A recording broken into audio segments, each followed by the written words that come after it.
across the UK, on DAB+, on your smart speaker, on your smart TV, and on your side.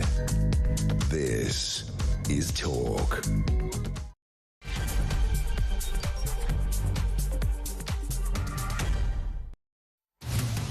Hello and a good evening to you. This is Talk and this is Petrie through until 1 o'clock as usual. Now, coming up at midnight, it's your hour to talk back. And I don't know if you saw this story, which I found really, really fascinating.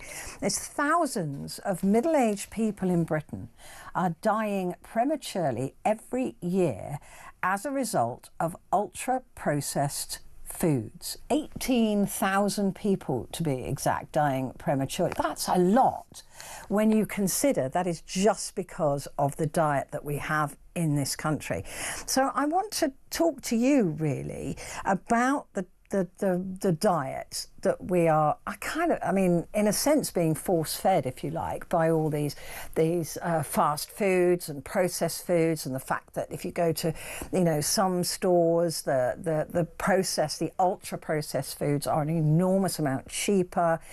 These food companies know exactly what they're doing in order to get you to buy this stuff.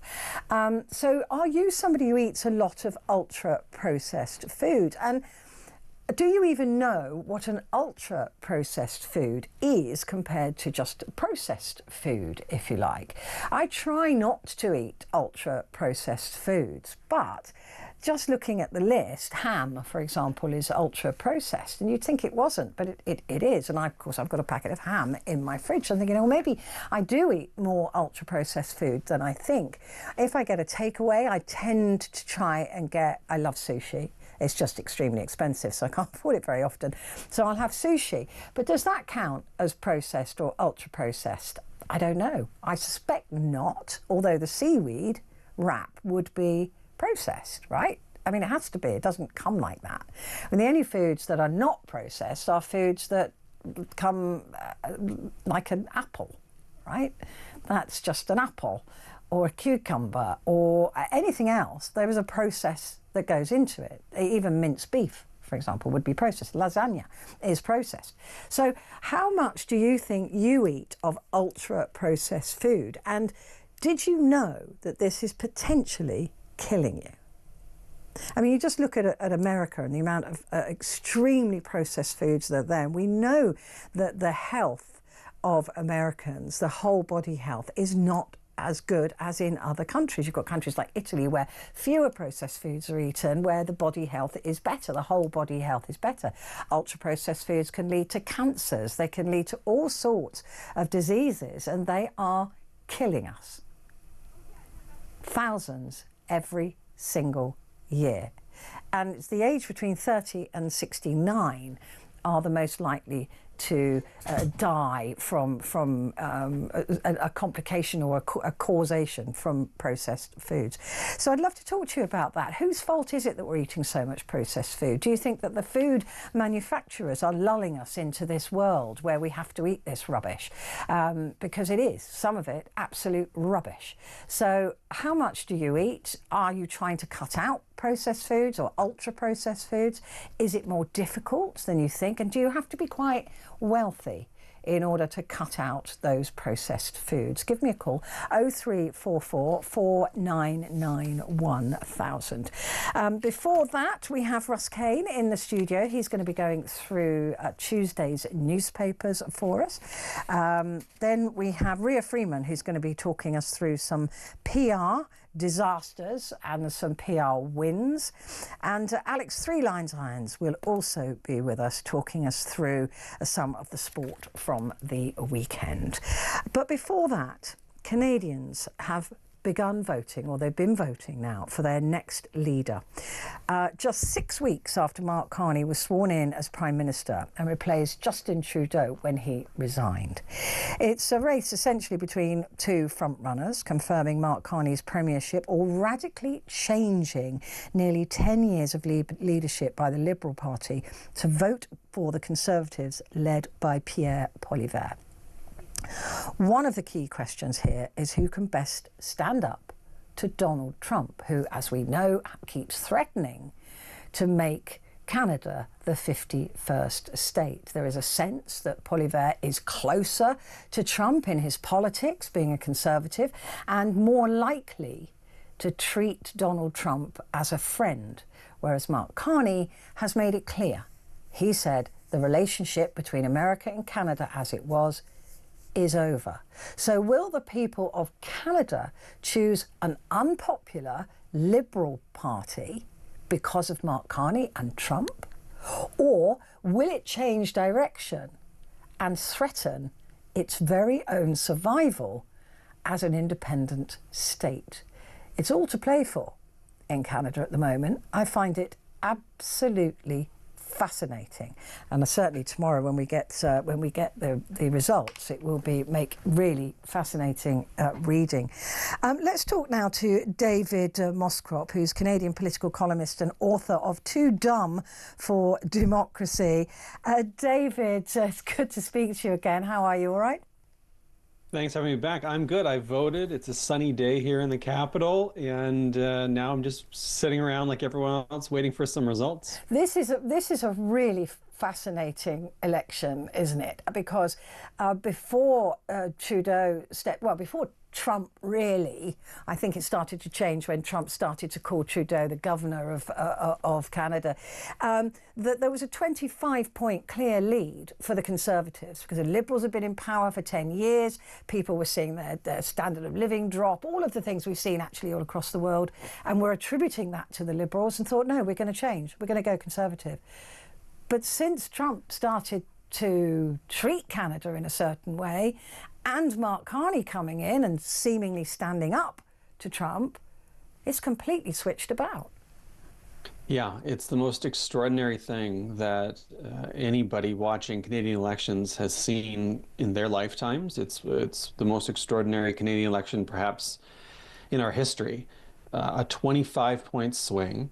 And the Conservatives had been ahead for 18 months. It wasn't like they blipped up and they dropped back down overnight. So no, they were ahead for months and months and months. Everyone wrote them off. Pierre Poilievre, who'd wanted to be prime minister for his entire life, was set to take the job. And then overnight, Justin Trudeau resigns. Donald Trump ramps up his attacks. Mark Carney wins the leadership. And the country says, okay, well, a plurality of voters, 38, 39, 40%. We want some competence. We want some stability. He represents that. Let's go back to the Liberals, who now are favored to win. And I've been joking that if you want to tell the Poilievre story, you need, Aristophanes or Sophocles to tell it because it reads like a Greek tragedy. It's truly an extraordinary thing. It really is, because Poilievre has had years of experience, right? I think he joined government at 25 when he was 25 years old, or 25 years ago. And Mark Carney doesn't have that experience. He doesn't have any experience really, except for running the Bank of England and the Bank of Canada. But politically, he's very new. Oh yeah, so Poilievre is a career politician. For all the attacks that we see from the right and the left in Canada on career politicians, Poilievre was leading in the polls, despite the fact that he'd been a politician his entire life. He was quite young when he joined the Commons. He was a part of the Stephen Harper government when they were in power for 10 years, from about, I think it was 2004 to 2015. And then Mark Carney comes out of nowhere. As you mentioned, he'd governed the Bank of Canada, the Bank of England. He'd been a Goldman Sachs banker. He had been a deputy finance minister here in Canada, but he'd never held elected office. And yet he became the Prime Minister of Canada, is the Prime Minister of Canada. And it was quite fascinating, though, because if he does lose this election, he will be the shortest-lived Prime Minister, his tenure, rather, in Canadian history. So there's a little pressure there, not just to win, but to make sure you don't become a historical footnote. But people warmed him quite quickly. He just walked in. He was learning on the job, but he was actually learning quite quickly on the job. And he's done quite a stunning job at figuring it out under really tough circumstances. I mean, but all of this playbook plays into Mark Carney's wheelhouse, doesn't it? I mean, you know, he's very calm, he's extremely well educated, he's very well liked, people respect him, certainly outside of Canada that is the case. And of course with the tariffs and the, you know, all of that, he would seemingly to me be the choice that would just smooth whatever happens next. It won't be as bumpy as it could be. Yeah, the way I've been putting it is the construction of Mark Carney. Now, we could break that apart, we could critique it, we could analyze it, but let's just take it at face value and say, okay, the construction of Mark Carney, the way that voters see Mark Carney, or at least a plurality of them, is as competent, educated, experienced, and capable of navigating a moment which requires an expertise to go up against a very uncertain economic future for the country.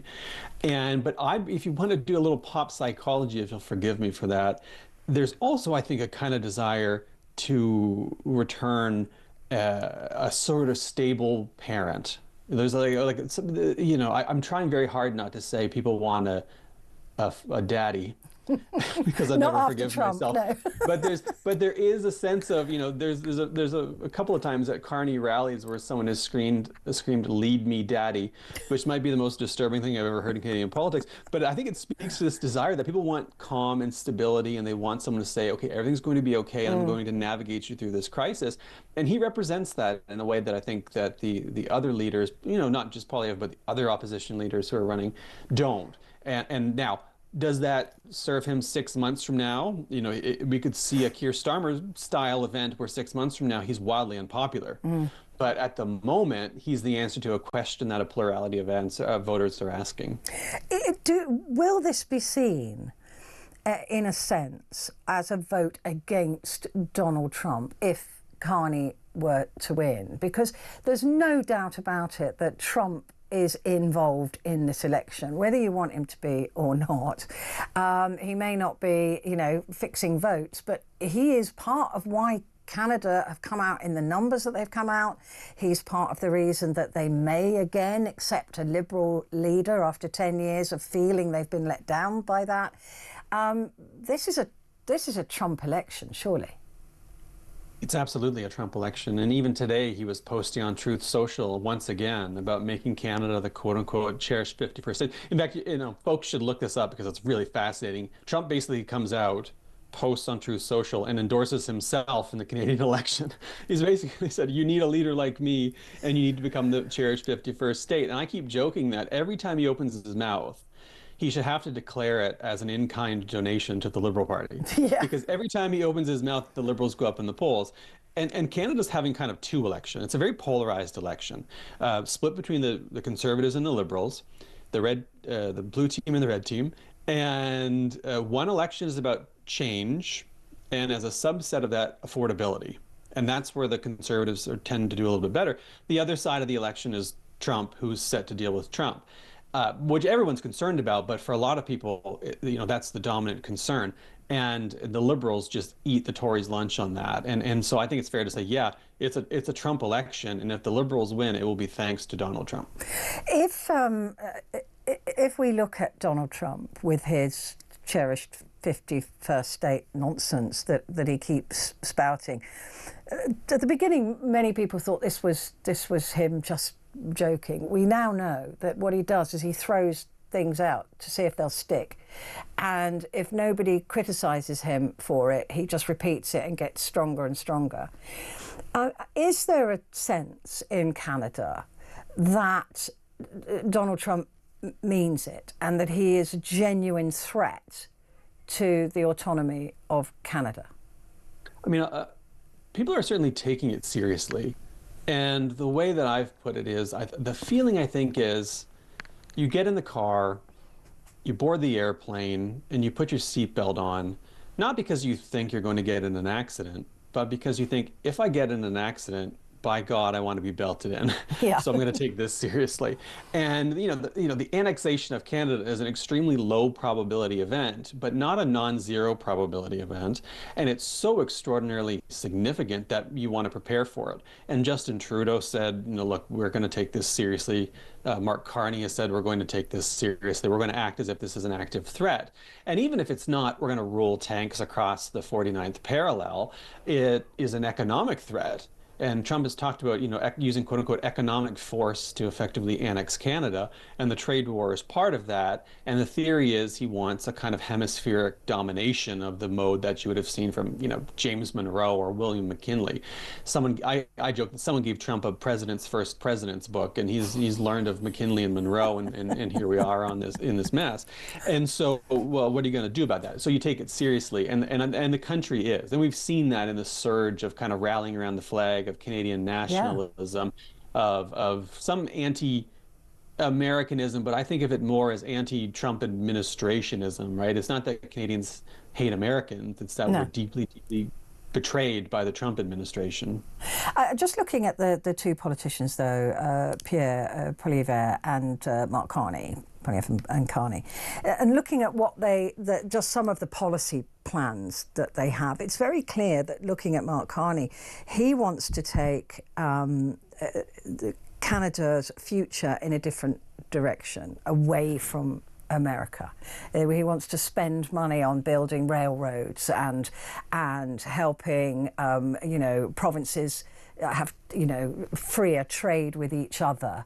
But Pierre looks like he's trying to bribe the Canadian people that they themselves will get more money. Would that be a fair look at it? That they are going in different directions. I mean, Carney looks hell bent on a Canada that can survive without America. Yeah, and I, to be as fair as I can to the Conservatives, everyone is sort of running on more internal trade. Everyone is running on trade diversification. In fact, the Conservatives are running on this idea of a Canada, United Kingdom, Australia, New Zealand mobility and trade region, which, to be honest with you, I would love. Yeah. It would be great to be able to go to the United Kingdom and work and live, or New Zealand or Australia. But everyone's kind of looking internally to lower trade barriers and externally as well. Carney is looking as well at Asia, Mercosur countries in South America.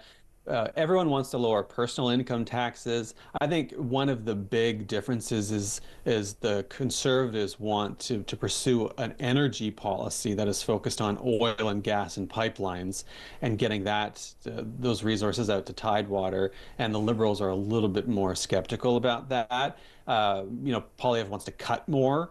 And as you mentioned, he wants to basically say, get government out of the way. In fact, he's a very Thatcher-esque character. He's in the mold of the 70s or 80s UK Tories. He was brought up on very similar philosophical influences, and that's his sort of thing.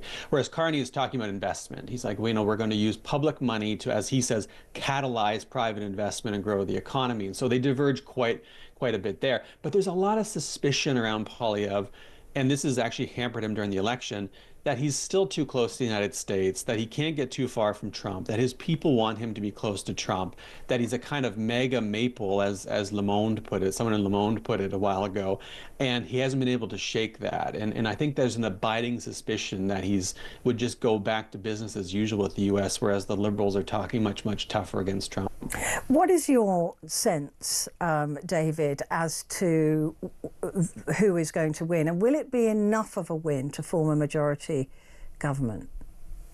Yeah, so this is the curse of Canada, is that I'm here in Ontario, in sort of the center of the geographical center of the country, and as other Canadians often complain, the cultural center of the country.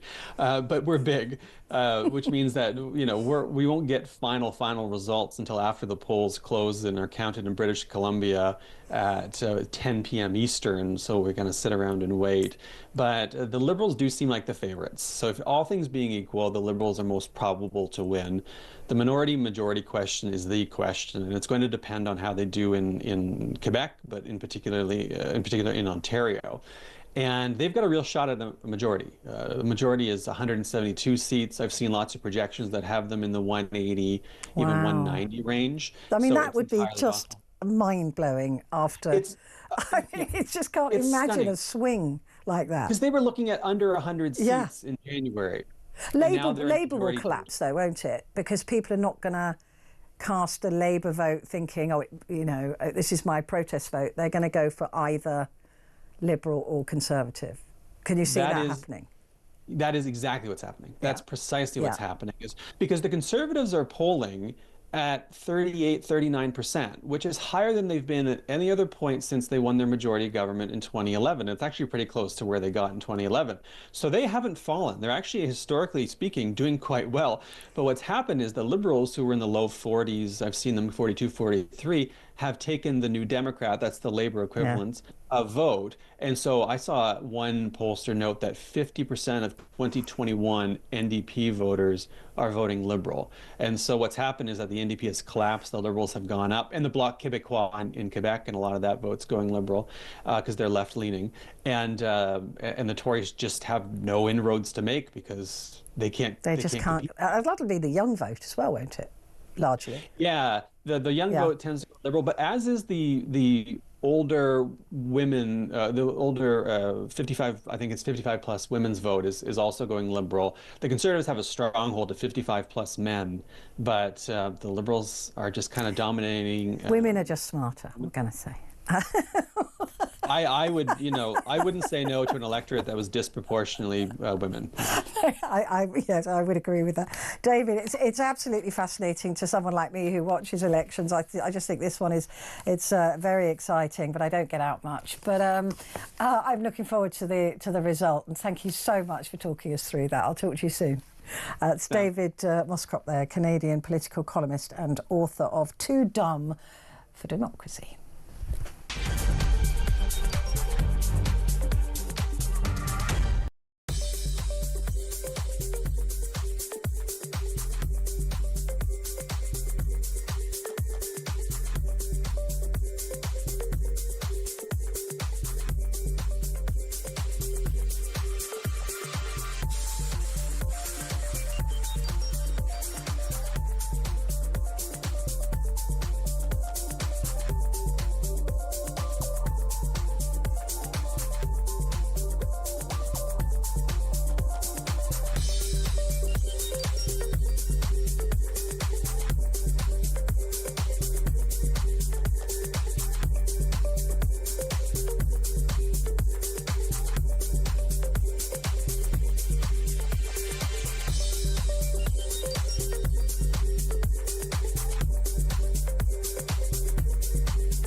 Across the UK, on DAB+, on your smart speaker, on your smart TV, and on your side. This is Talk. Hello there, and a very good evening to you this Monday. Coming up at midnight, it is the phone-in, and it's your chance to talk back. There are no guests, there's nothing else there, it's just you and me. And like I said, it's the only hour that is stripped back to just you and me. So, I want to hear your voices, and I want to talk to you about ultra-processed foods.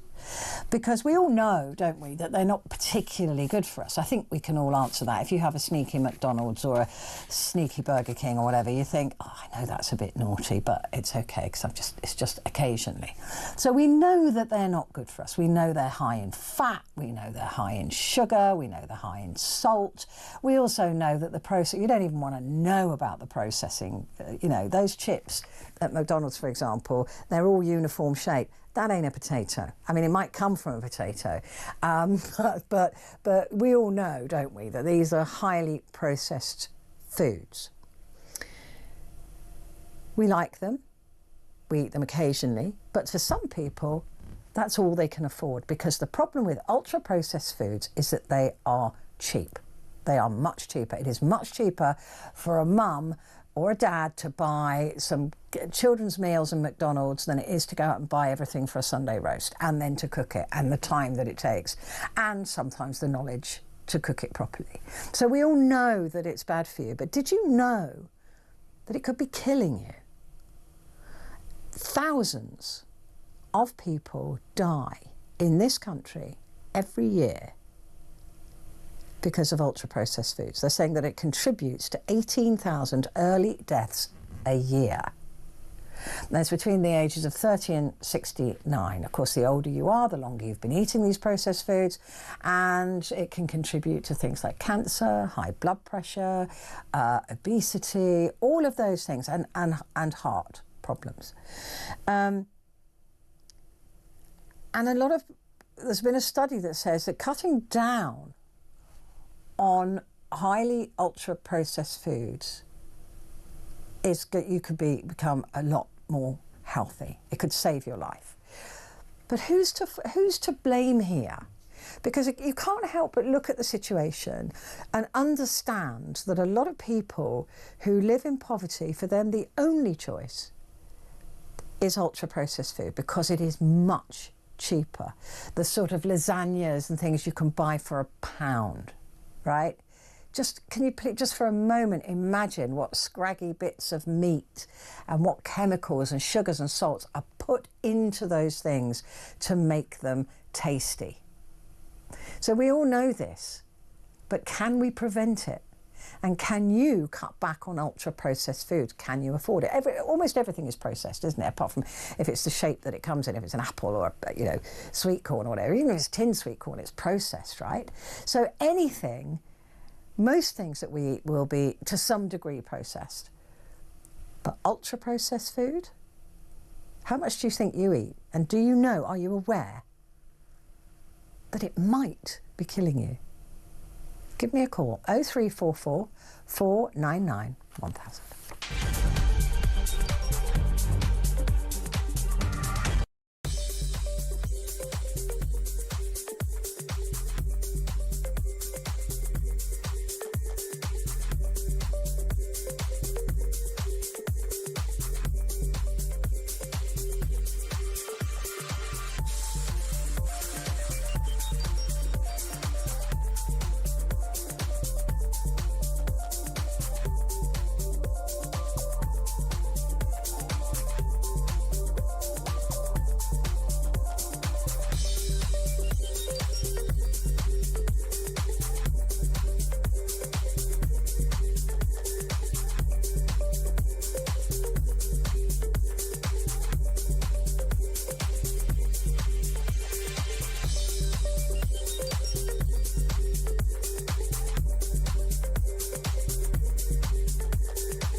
across the UK.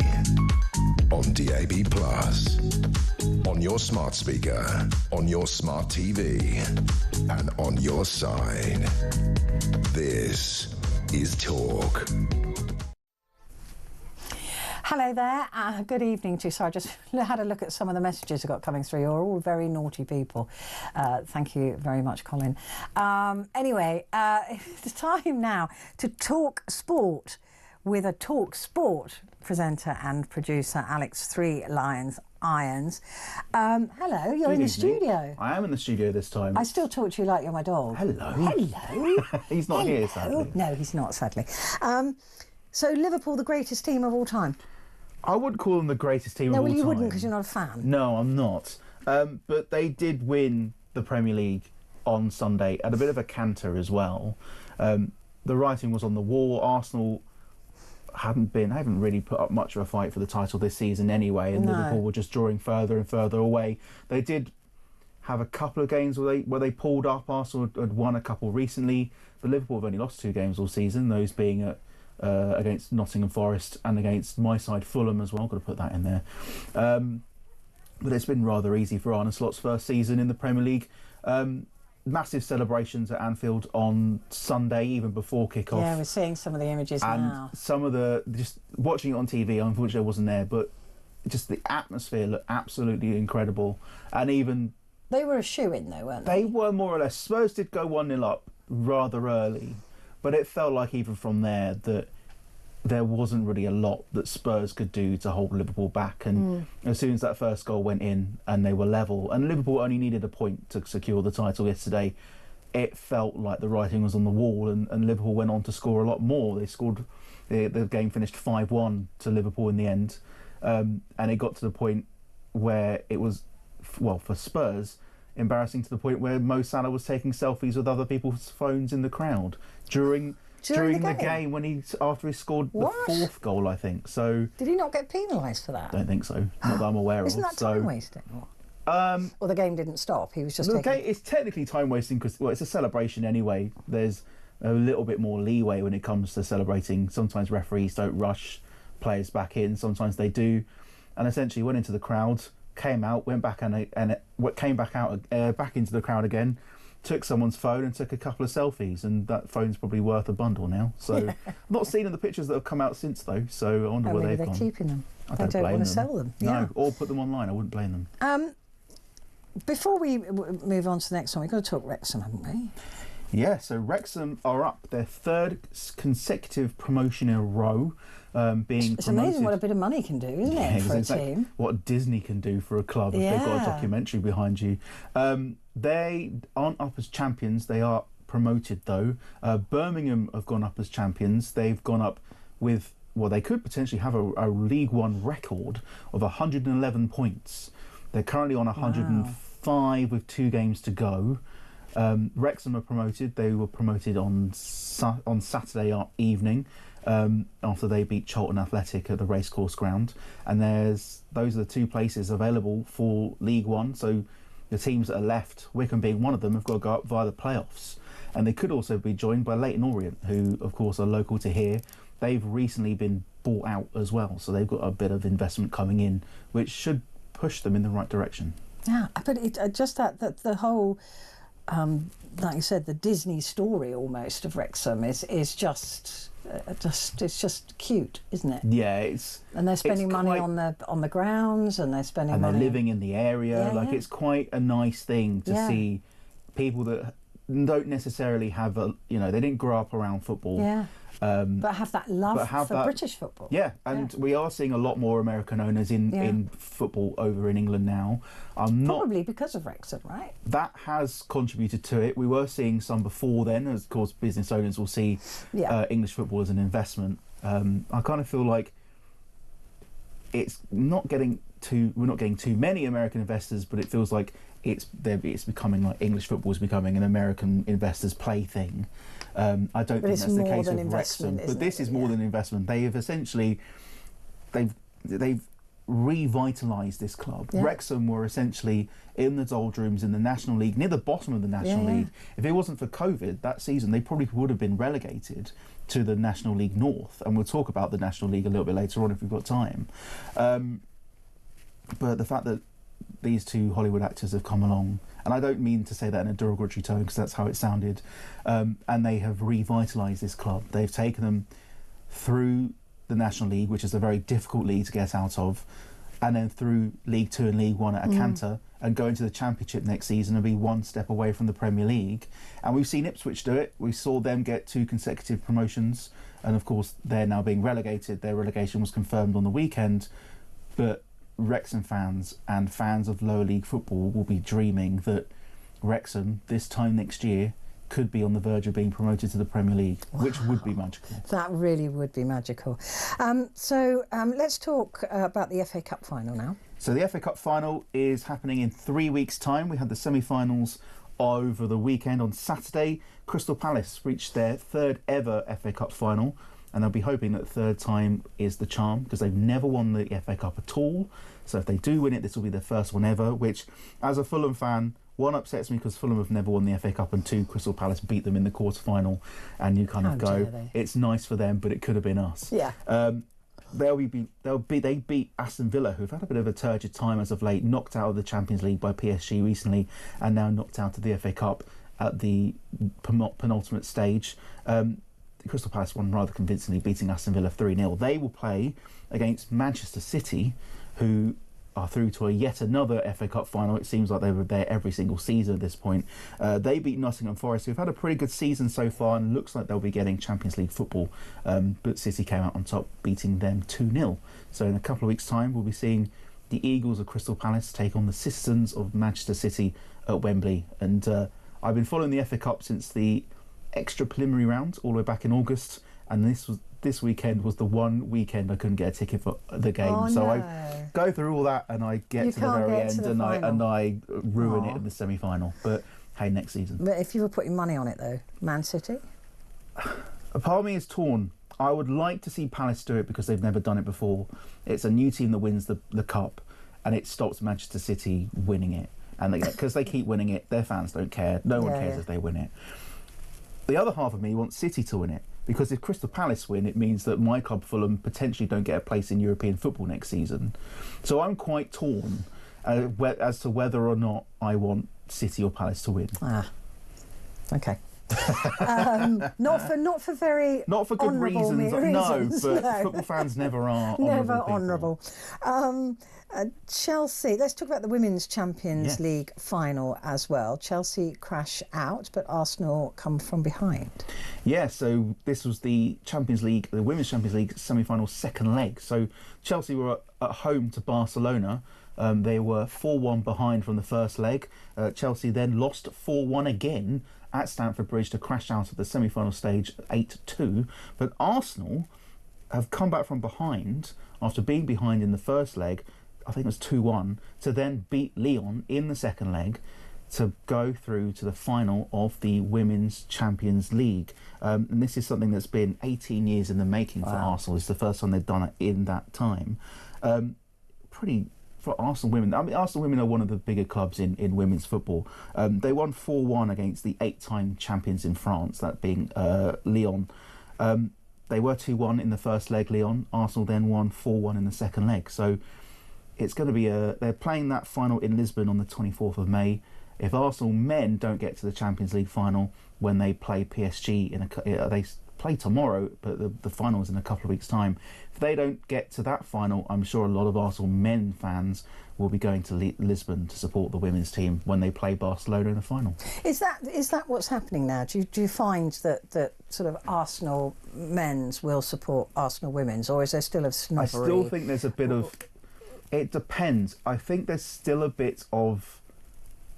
there is a difference between the fan bases. I've been doing a bit of commentary for Arsenal women and for Arsenal men, and there is still a bit of a difference between the fan bases of the two sides. But it's becoming more accepted because Arsenal women are becoming so successful, and the men's team are one of the best teams in the country. Okay, they haven't won anything for a little while, but they're still up, and they've got a fantastic fan base. They're starting to become one, if that makes sense. You're starting to see men's shirts with the women's shirts, and it's becoming a more regular occurrence, which is quite nice isn't to it? see. That's, I mean, that is a real shift. Yeah, I think also just having two teams that are successful brings a fan base together. Because it used to be like, you know, the women's football was just rubbish. It's not.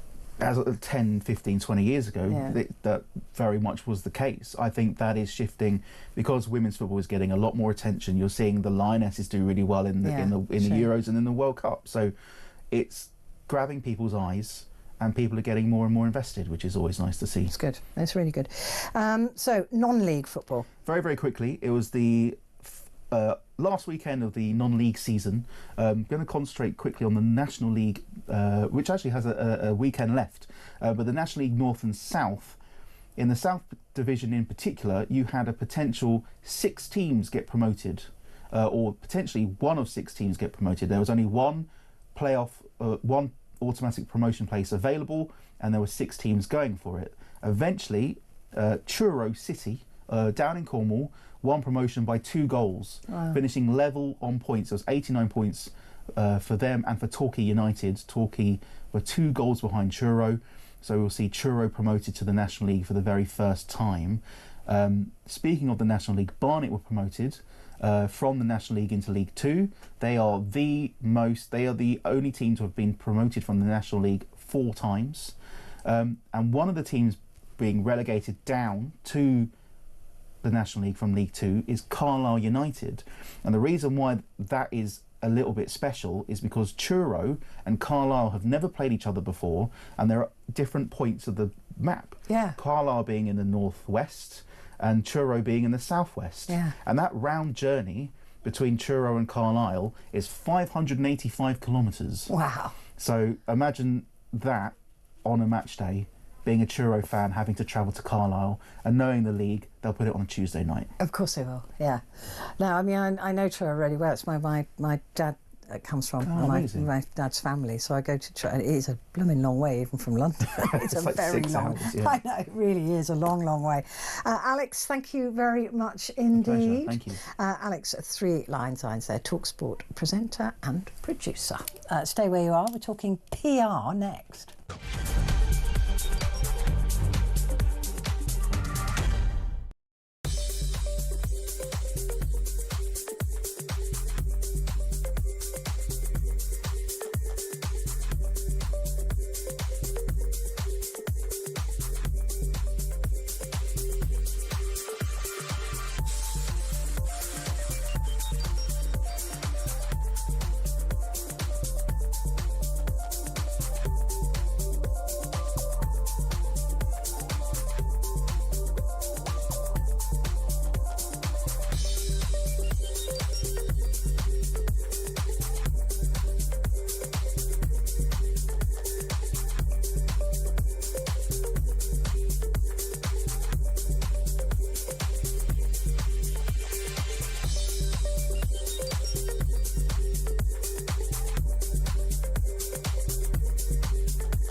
Across the UK, on DAB+, on your smart speaker, on your smart TV, and on your side.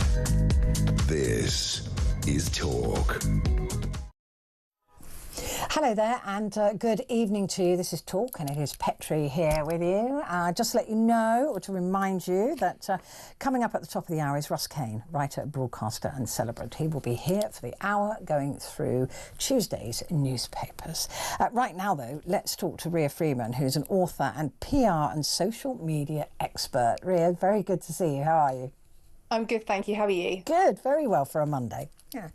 Right, let's start. PR disasters. Is it a PR disaster or a PR win for brand Trump?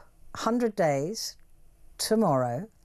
100, it feels like 100 years, for goodness sake, but it's only 100 days tomorrow. He's down in the polls, but his base love him.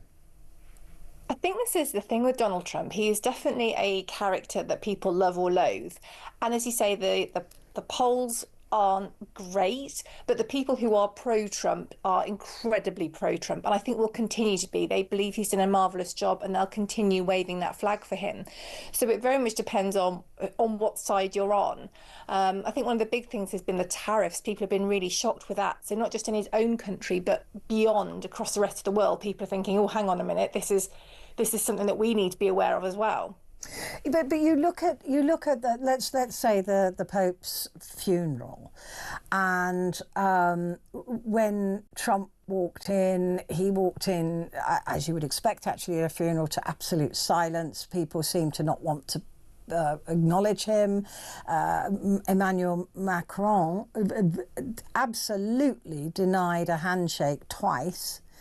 Donald Trump tried to shake his hand twice, and it was rebuffed. It wasn't accepted.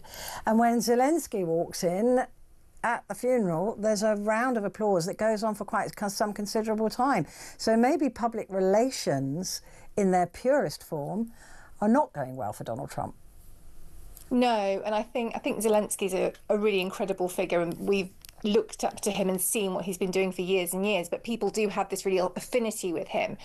Whereas I think as well, his manner's very different to Trump's. He's quite humble, collected, calm, whereas Trump is very much, I'm here, look at me. And I think that in some situations that doesn't play particularly well to the audience.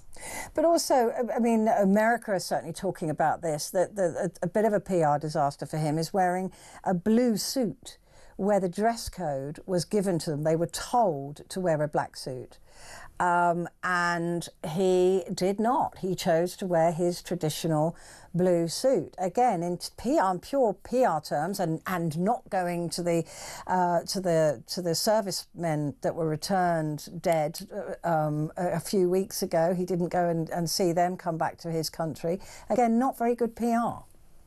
No, and I think with something that is as public as everywhere as the Pope's funeral, obviously there's a respect issue that you've got to be really aware of, but the fact it's going to be broadcast everywhere and everything is going to be looked at is definitely not a good PR win. And as you say, the servicemen, it's a really important part of the whole of what the United States and any other country stands for. When the people that go out and fight for you are injured or very sadly killed, you do need to show that respect, because it's the right thing to do, but also the optics of it and how it looks.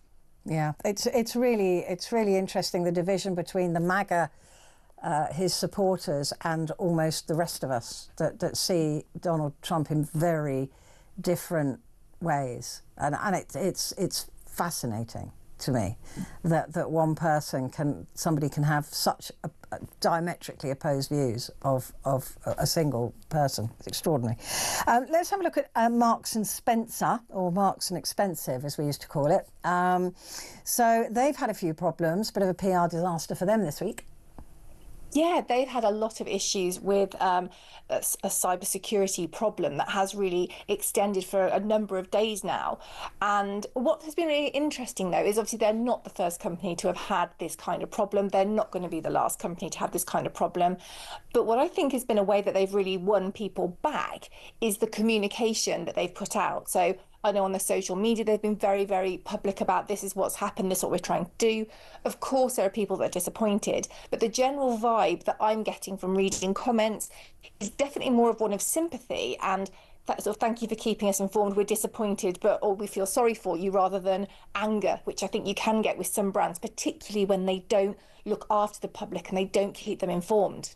I guess that's the only thing you can do, isn't it? If something is out of your control and it goes, well, it should be in their control, but it goes horribly wrong. It appears to be a cyber attack, although they haven't told us anything about that, so we don't know whether it was down to them or not. But it is something that if you communicate it, that's always the number one thing, isn't it, in media training? Just communicate the position that you're in. Don't try to hide from it. Absolutely. The world that we live in now, it moves so fast. You can't hide things. It's not like you've got 24 hours until the next news round comes out, the next papers come out. It's immediate. People are having problems. They're whining about it on social media, quite rightly. They're commenting about it. They're saying they're having trouble. So you've got to act so fast to sort of head that off so people can see you're trying. I think it also helps they're not the first company that have had issues. I think the first one that gets hit by anything like this, you think, oh, that's never happened before, it must be a failing of you. Whereas because we've had a few really big names have this kind of issue, it's becoming less and less of a, oh, it must be you. It's more, it must be something else going on. Do they have to tell us what caused it? Would that be part of their rescuing of any image issues? I think it would depend on what actually was the cause of it. I do think the open and the transparency angle is a really strong one to play to keep maintaining that trust. A lot of this is about trust, and when we talk about cyber stuff, it is people's details potentially. Obviously, you don't know the extent of it. So keeping that trust there, even if you don't share the ins and outs of it, I guess talking about what you're doing to prevent future issues is a really big part of it, to show that you really do care, you've taken it on board, and these are the steps you're taking. Well, when it all gets back, I hope they do some nice sales to encourage us all back to their to their website. Absolutely. I'm sure they will, because they'll have to. PR disasters, though, this has been hilarious for me to watch. Some of the memes, a lot of the comments, it's just been hilarious. Is that the Katy Perry backlash from the Blue Origin flight is still ongoing. I mean, if she'd intended this as a way to get herself back into the graces of fans, this has totally backfired, hasn't it? Yeah, it's not played out well at all. I think there's lots of different factors that have come into this. I think, kissing the ground when she got off the... It's embarrassing. It wasn't good. And I think, when you look at the situation, when you look at the world, when you look at some of the other issues that have been connected to space travel, and you've got someone who's been up for... 12 minutes, 11 minutes, 8 minutes, something like that, yeah.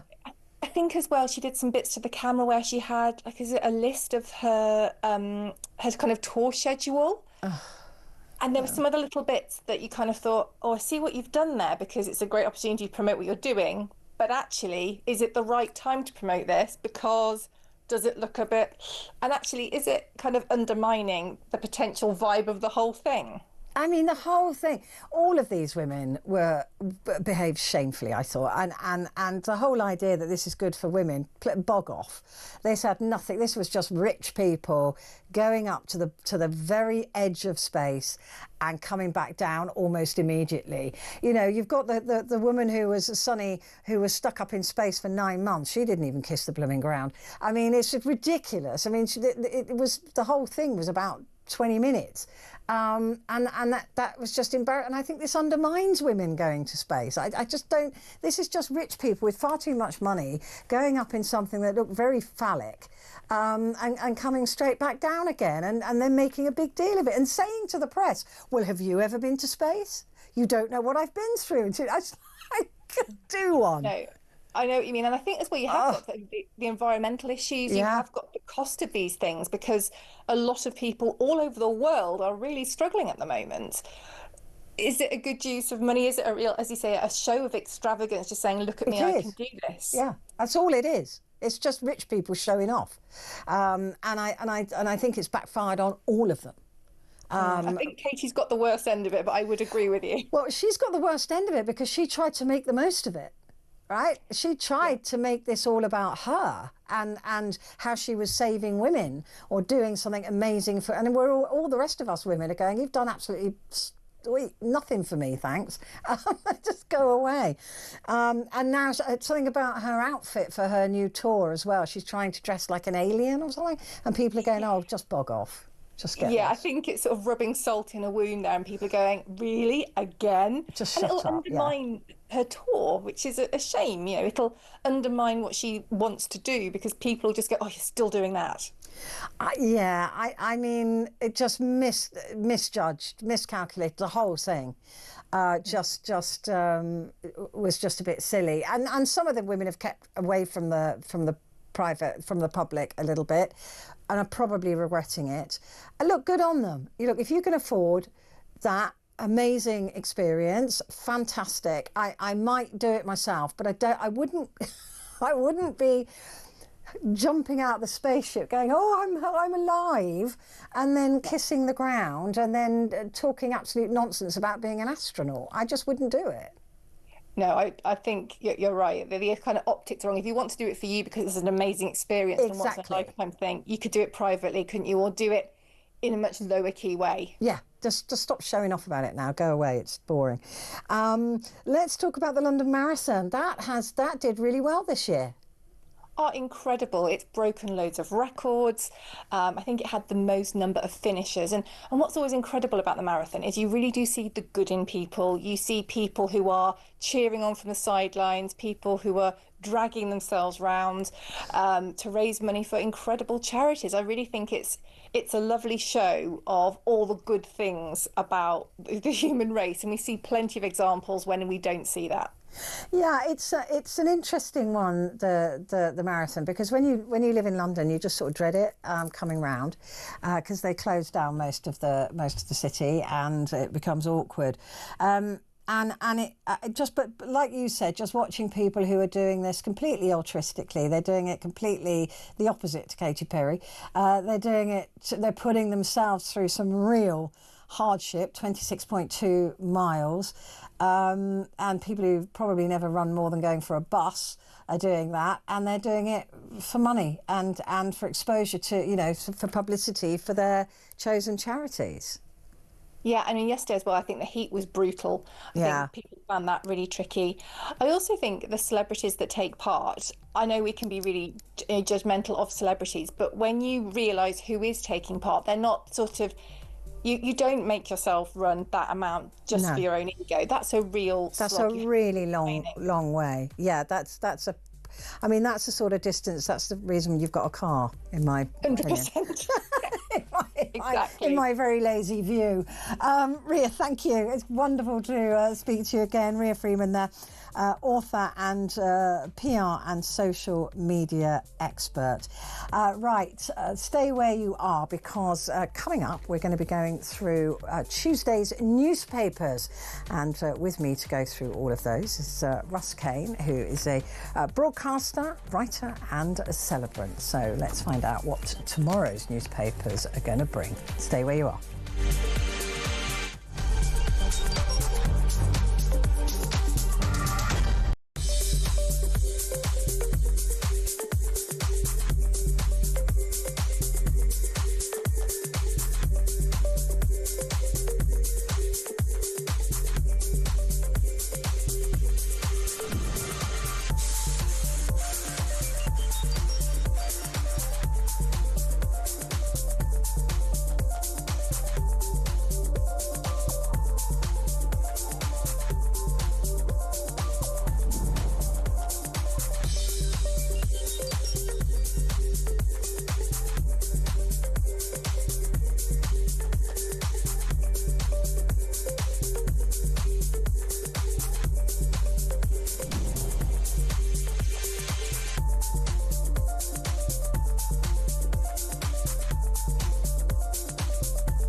Across the UK.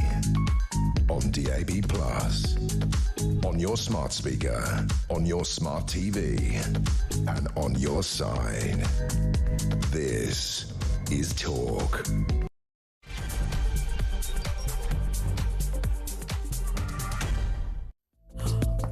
Hello there. Good to have your company. With me in the studio is Ross Kane, writer, broadcaster and celebrant. And I've just been showing him pictures of Humphrey, who's my new child, who's been on the show. Gorgeous.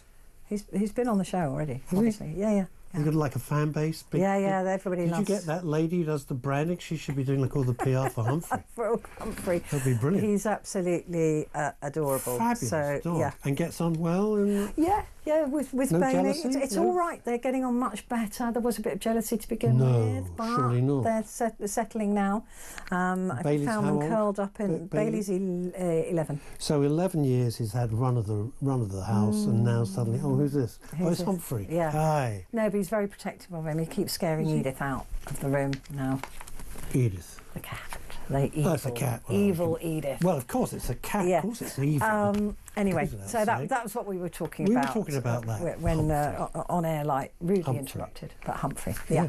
I'm rudely interrupted. Now, Dare you interrupt our chat how about dogs? dare you? Right, we're looking at the papers. Let's have a look. Oh, actually, before we do that, I wanted to talk to you about ultra-processed food. Okay. Because thousands of middle-aged people in Britain are dying prematurely every year as a result of ultra-processed foods. I bet. This is a new study that's come out, and I think that's really stark because we know that these foods are bad for us, right? Yep. But are we aware they're killing us? Well, I don't touch them, and I'm not a vegan. I mean, I eat anything. I won't touch ultra processed food. Never have. What would you class as ultra processed? Any fast food. Okay. Any fast food. Anything that's on the back of a moped. Yeah. That's it. If I see it on the back of a moped, I don't want it. You don't want that. I don't want the mopeds either, but that's another story. Yeah, I don't touch it. I actually don't like it. I'm lucky. I really don't like it. It's not me taking any brilliant moral like that. I just that don't is like lucky. I just don't like the taste of it. But I bet you do eat ultra processed food. Do I? Like, I bet you do. You're going to ruin everything. Ham? What? Some, yeah, I do. Yeah? Some, yeah. You know, and well, processed you definitely do. Yes. Because pasta is processed, Okay. mince is processed, Very little. tinned foods are processed. Very little. Do you not eat minced beef? Make a lasagna? Yeah, That's processed. Yeah, spaghetti bolognese, and all that sort of stuff. I like that. Is that Or horribly processed? Tins of tomatoes, processed. 1 tin, yeah. Maybe. Yeah, they're all processed. It's all processed. Oxo cube, processed. So there's more. There's more processed food than you think. Right. Ultra processed. Is. Sweets. Don't eat. You don't. No, really, I don't eat sweets. I haven't got a sweet tooth. Chocolate. Maybe. See, I think that we are so used now to all of these foods being in our kitchens, so we don't think about the processes that they must have gone through to get there. Yeah. So the only way, if you're making lasagna, is to make your own pasta. Yeah. Which is easy to make. It's just a faff. It's a faff. And then you would have to buy tomatoes and chop them up rather than get a tin of tomatoes. That's all right. Do that. Mince, you'd have to get a steak and then mince it. No, can't do that. I'd have to eat the steak. You know, that's the thing. Or go to a butcher's and you can see them doing it. If you can find a butcher. Yeah, I've got a really good one actually just down the road from me. See, You do have to sell, ironically, have to sell a kidney to be able to afford anything, isn't there? But it is eye-watering. It's so expensive. Just like 2 seconds from his Borough Market, right? Yeah, I love that. And if I ever have any money, which is every blue moon, right? There's a particular butcher's, I won't name it, it's not fair, and I go there, and I got to tell you, it is like tasting stuff for the first time. I agree. It's incredible. It is You go, incredible. wow. But So expensive. Oh, it's crazy. I mean, crazy it's like expensive. once every never. Yeah, absolutely. It's like bonkers money. But it just interests me that we could all, I suppose, make the time to do these things. Absolutely. But I say we all, a lot of people can't. They just don't have the time. They've got 4 kids, they've got 2 jobs. They're exhausted. And they're exhausted, they've got no money. A lot of people don't even have ovens, they can't afford them, the electricity, the heating, all of that. That to me yeah, once. there's oven poverty. It had never, ever occurred to me that people don't have ovens. Yeah, they can't afford to buy them, or all of those things. So they have to rely on processed food, and often ultra-processed food, and it's cheap. You go to certain shops and you can buy a family-sized lasagna for like £1 or £2. I mean, what's in it is the question, and you really don't want to know. You really don't want to know. You probably you'd never touch it. Cheap sausages and things like that, and processed chicken, which is literally. What is that? Do you know what they do with processed chicken? They put the carcass onto a spinning machine. So they've taken all the legs off, and they've taken everybody. All of the bits. All the breast meat and all of that, and they've got all the good bits off, and then they put it on a spinning thing, and they spin it at such high speed that all the bits that come off that bone, there are a bit stuck left on the chicken. Yeah. I always when I roast a chicken, which I do every week, just a small chicken. Great value though. But it's very good chicken, value. It's great good for value. the dogs. That's 3 meals. Yeah, it's good 3 for the meals. dogs. And also, I make a soup out of the carcass. Oh, I never throw the carcass away. I always boil the stock, making the stock. Very good for stock. But they put this thing on and they spin it, and all the little bits that fly off and stick all over to the the kitchen. centrifuge. No, it's not in a kitchen. They scrape that off, and then they process it to make it into those. They what? They scrape off those bits and they process it and make it into this processed sliced chicken. Not the proper. You can see the proper sliced chicken, but the sort of. Yeah, that's what they do. And it's the same with the pork and things like that. My mouth's watering. I don't know about you. So that's ultra processed, but it's cheap, right? And some people would argue, well, they're using the whole creature. I'm going to ask a stupid question here, right? Because that is my métier, right? If it's part of the chicken and it's just flying off through the NASA centrifugal space Katy Perry testing system, right? That's not like terrible, is it? Because that's chicken. No, but then but it's all the sinewy bits and the yummy. It's like they say with sausages, isn't it? It's the teeth and tits, or whatever they call God. it. They do use all the bits. It's the shirt. It's made you go mad. All the bits that you wouldn't necessarily want to eat. So they scrape all those bits off, and then they process it and squeeze it and get all the liquid out. And I don't know, I've never done it, but and then they turn it into a kind of sausage thing and then slice it, and they sell that as chicken. So your next birthday, that's what I'm getting. The present sorted centrifuge machine in the middle of Hosken Towers. I don't need it because I use the carcass to make. Yeah, of course. You can use it to make nice soup and stock. Yeah. And the stock, don't care what you say, homemade soup tastes infinitely better. Oh, it's so much better. I'm not being rude about the soups you can buy. Some of them are really delicious. Some of them are really delicious. But you make a homemade soup, nothing like it. Yeah, I agree. Give it a big blitz, but again, boom, it's not cheap actually to do that, because at least you're taking the carcass, you're boiling it. It has to boil for 5 hours. At least 5 hours. Gabriella would do it for 8. Yeah, 8 hours. I probably do it about 5. You should put some bread in it. And so that's gas or electricity and boiling that off. So it's not pressure cooker. Cheap. Pressure cooker. I suppose you could do it in a pressure cooker. Use a pressure cooker. I'll give you mine. Yeah. I love my pressure cooker. 8 hours. I mean, it's a lot, but you have to boil it and you simmer it so that you get all the lovely stuff out of it. Then you strain off all the gunge which rises to the top. Delicious. Absolutely delicious. Fabulous. Got 2 pots in my fridge. Have you? Very excited about it. Okay. We're on to your place then. Yeah, but a lot of people, like I said, they don't have the time, they don't have the money, or the knowledge. Right? Because, I was taught a little bit of basic cooking at school. I don't think many schools do that anymore. No, it wasn't home ec. This was in junior school. You had the headmistress would teach. So don't you think, this is my point, I've had this bee in my bonnet for years, right? I've never used, even at my advanced years, sines, cone signs, tangents, logarithms. I've never used it. Complete waste of time. A total waste of time, right? And if you taught like basic stuff, like how to budget, but how to do basic cooking, you don't have to be, Gordon Ramsay. Basic cooking. Isn't that more useful? I was taught that when I was about life skill. 8 or 9 years old, I think, at the junior school, because the headmistress, she used to, actually it was the headmaster's wife, she wasn't headmistress, but she taught us to make a roux, from which you could go. You could go anywhere cooking-wise. You could make. Yeah, you taught us how to make basic batter for cakes, just all the very basics that you then grow from, and mince, and what to do with mince, and making a chilli, and where you change the recipe for shepherd's pie or whatever. So it was at a very, very early age, which was good because my mother could not cook. Could she not? Oh, she was terrible. Terrible. Did you used to watch Butterflies? Yeah, sure. Wendy Craig. Loved that. That whole when they used to peer in the pot and wonder what the food was. Was that, am I going mad, or is that Nicholas Lyndhurst? It was Nicholas Lyndhurst. He was like 3. Very he was young. Like 5 or something ridiculous. But yeah, and that was my mother could not cook. Absolutely dreadful cook. Dreadful cook. Did she not? But did she enjoy food?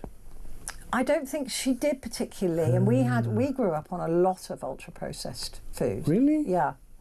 Things like those Findus crispy pancakes in the 70s. Oh God, that was the first thing I ever cooked in my life. They were shockers. Findus crispy pancake. Awful. I remember. I thought, I'm going to make my very first thing. And I put in about 8 gallons of oil, shoved it in. Oh, it was disgusting. They were disgusting, absolutely. And I disgusting. overcooked it. It was no, wild. we ate a lot of processed foods, actually, when we were growing up, which is probably why I cook everything now, probably, and I always did for my boy. I like the process. I like the process of But cooking. we have the luxury of time and a decent kitchen to cook in, and all of those things, and a lot of people just don't, and also basic knowledge. You know, if ingredients are even modicumly expensive, you'd be nervous about cooking it in case you ruined it, or or you look at vegetables and you don't know what each vegetable does to a dish, or a lot of people don't have those basic skills. Back in the day when you'd buy Delia's book or Nigella or anybody like that, and I loved reading these, I'll be honest with you, you got all that from my mum, and now you just go online and Google how do you make a whatever it is, boom, up it comes with the right, It takes a bit of confidence. I mean, even a basic cake is... I've never made a cake. I love baking. Never made a cake. Usually when my sister comes round and she gives me more than 10 minutes warning like she did yesterday, I will bake her a cake. She loves cake. So I will very quickly go and bake her a cake. That would have to be one hell of a quick cake. I'm round in 10 minutes. Yeah, well, that's why I didn't do it for her this time. Give her a but biscuit. normally if she gives me a day, I'll bake her a cake. Give you notice, have a biscuit. Yeah, so she'll have a No milk in your tea either. Freshly baked cake. But it takes a bit of confidence to do that and not want to waste. What's the worst that's going to happen? You waste food when you haven't got much money. You're going to waste some eggs and some milk and some flour. Yes, but if you can't afford to feed your children, you're not going to want to waste it. You're going to go and buy something. No, I get that. That's why you'd go to the supermarket and you get a Mr. You get something made already. Mr. Doodad's cake, and it's all exceedingly good, and then it's done. You don't have the hassle. I get that totally. Yeah, and you don't have any of the satisfaction. No, but I think a lot of people are very time poor, and they are knowledge poor as well, and good ingredients are expensive. They're just blooming tired.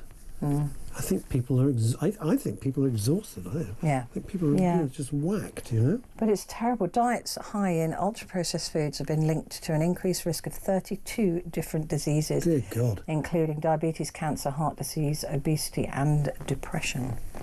Really? Yeah. Consumption they looked at these ultra-processed foods in Britain, Brazil, Australia, Canada, Mexico, Colombia, Chile, and the United States. And Britain was second only to America. You see, we can still win things. Come on. For dependence what a country. on ultra-processed food, which accounts for 54% of average daily calorie intake. The figure in the US was just 55%. So 1% We are difference. pathetic. It's awful. But, if you go to any, it's one food ad, it's never, put it this way, it's always stuff coming on the back of a moped that they're advertising endlessly. Well, I will, my takeaway is sushi, which is too expensive to do very often. Yeah, I love sushi, but it's crazy money. It's crazy money. Yeah, but there's a very good sushi place not far from me. You know what you should do? I'll tell you a tip that I have learnt. Learn to make sushi. With what? Learn to make sushi. No, That's a lot of work. oh man, I couldn't be bothered. Too good to go. You know about Too Good to Go? No. You don't know about Too Good to Go? Everybody watching and listening to the show should know about Too Good to Go. I'm not involved with it. I'm just a punter, right? We're Right. punters. So, most restaurants and fast food places and supermarkets will have a thing, Too Good to Go. You sign up to this app, which I've Right. done, right? And you can pick out a shop that you know that's in your area, and you never know what you're going to get. But it's wonderfully inexpensive. I mean, ridiculous. What? So they tell you what they've got available, and you pop down there and No, buy it's it. a surprise. Oh. It's not a joke. It's not a joke because they don't always know. And sometimes you've got different people behind the counter. But you go in and you pay £4, £5, and you come away with like, what the hell am I going to do with all this? It's fine because they've got to get rid of it. And what? Have you ever been disappointed by it? No, it's great. Seriously, look, you go and you spend £4 and you think, look at this. This would have cost me what, 12 quid, 15 quid. It's going to last a couple of minutes. Great. Seriously, it's really good. What's the matter? You're not impressed? I like to know what I'm going to be eating. I like But to it's plan. surprising. It's like a bit of a gamble, isn't it? You get No, that, no, you I- open the bag. It's like, oh, I'm too much of a control freak, Russell. That would really. oh, upset really? me. That never showed. That's the main I thing. know. You haven't Everyone known that is about me shocked. for years. Everybody is shocked. No, I'd have to know. Even Humphrey's beginning to think, Even what the Humphrey hell? I knows could have that gone to any home. I got to be here. Honestly, he's so naughty. Oh, Well, my of course, goodness. he's already got you around his Yeah, little absolutely. Yeah. He's Little just guy. the cutest little thing. Anyway, let's just before the break, let's have a look at the New York Times. Yeah, let's. Okay. Right, so bracing for Trump tariffs, both at home and abroad. The EU pharmaceutical industry is facing painful choices. Now, these have been very cheap. Cheaper for Americans to buy without the tariffs, but everybody's bracing themselves now to find out the tariff costs on pharmaceuticals. India's particularly worried. They produce a lot of off-patent drugs like antibiotics, painkillers and things like that, which are sold into America. It'll be the Americans paying the higher prices, obviously.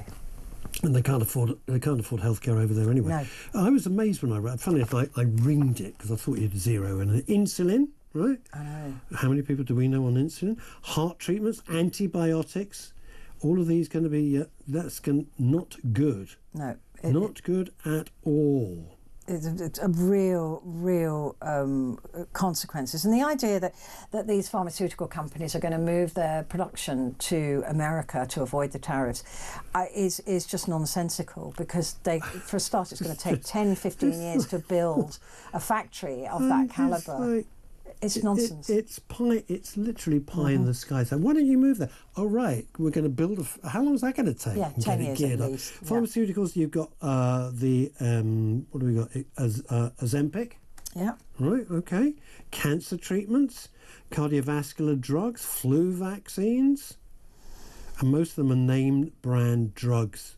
Huge profit for the American market. It's a big deal. This. I mean, morally, should drugs that are necessary for life even be part of a trade war?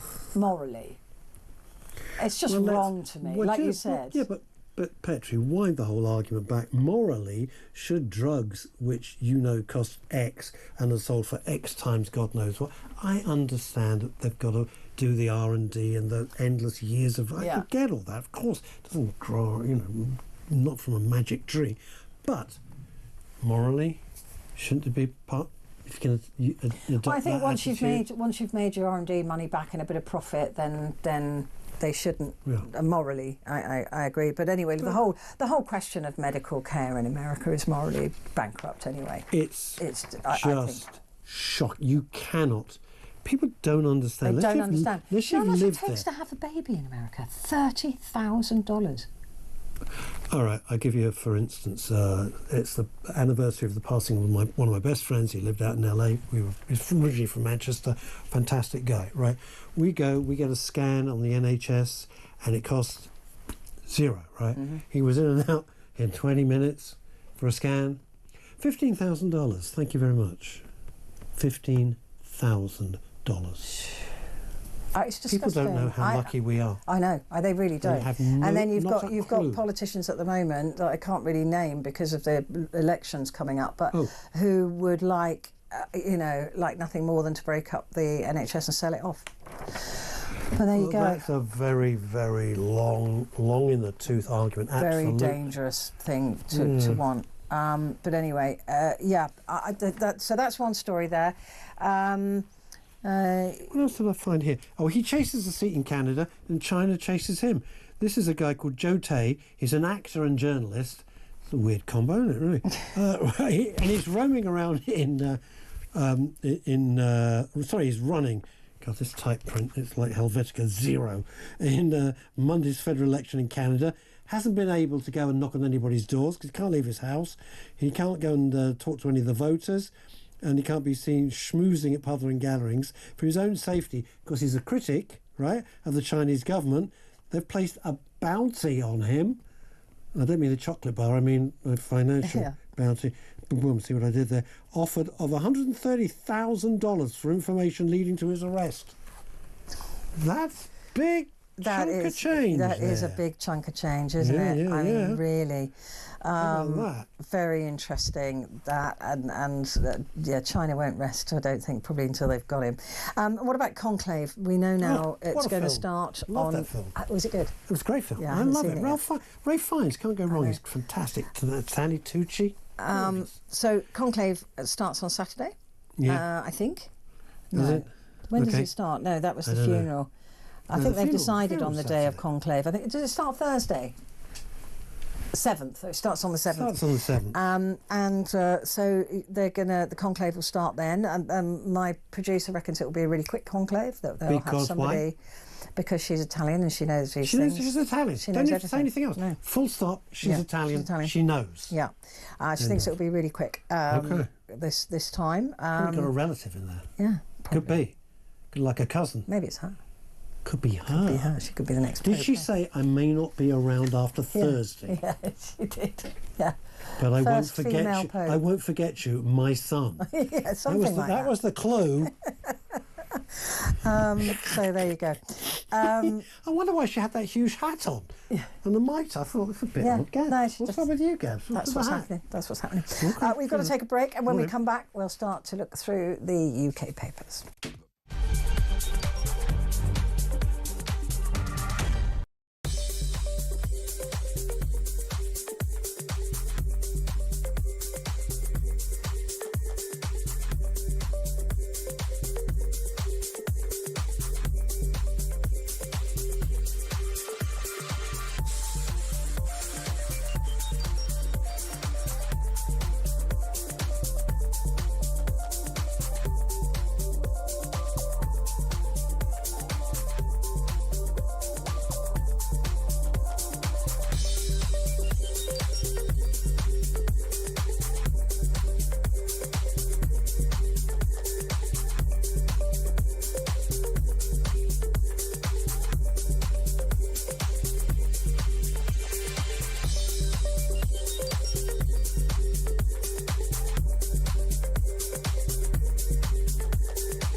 Across the UK, on DAB+, on your smart speaker, on your smart TV, and on your side.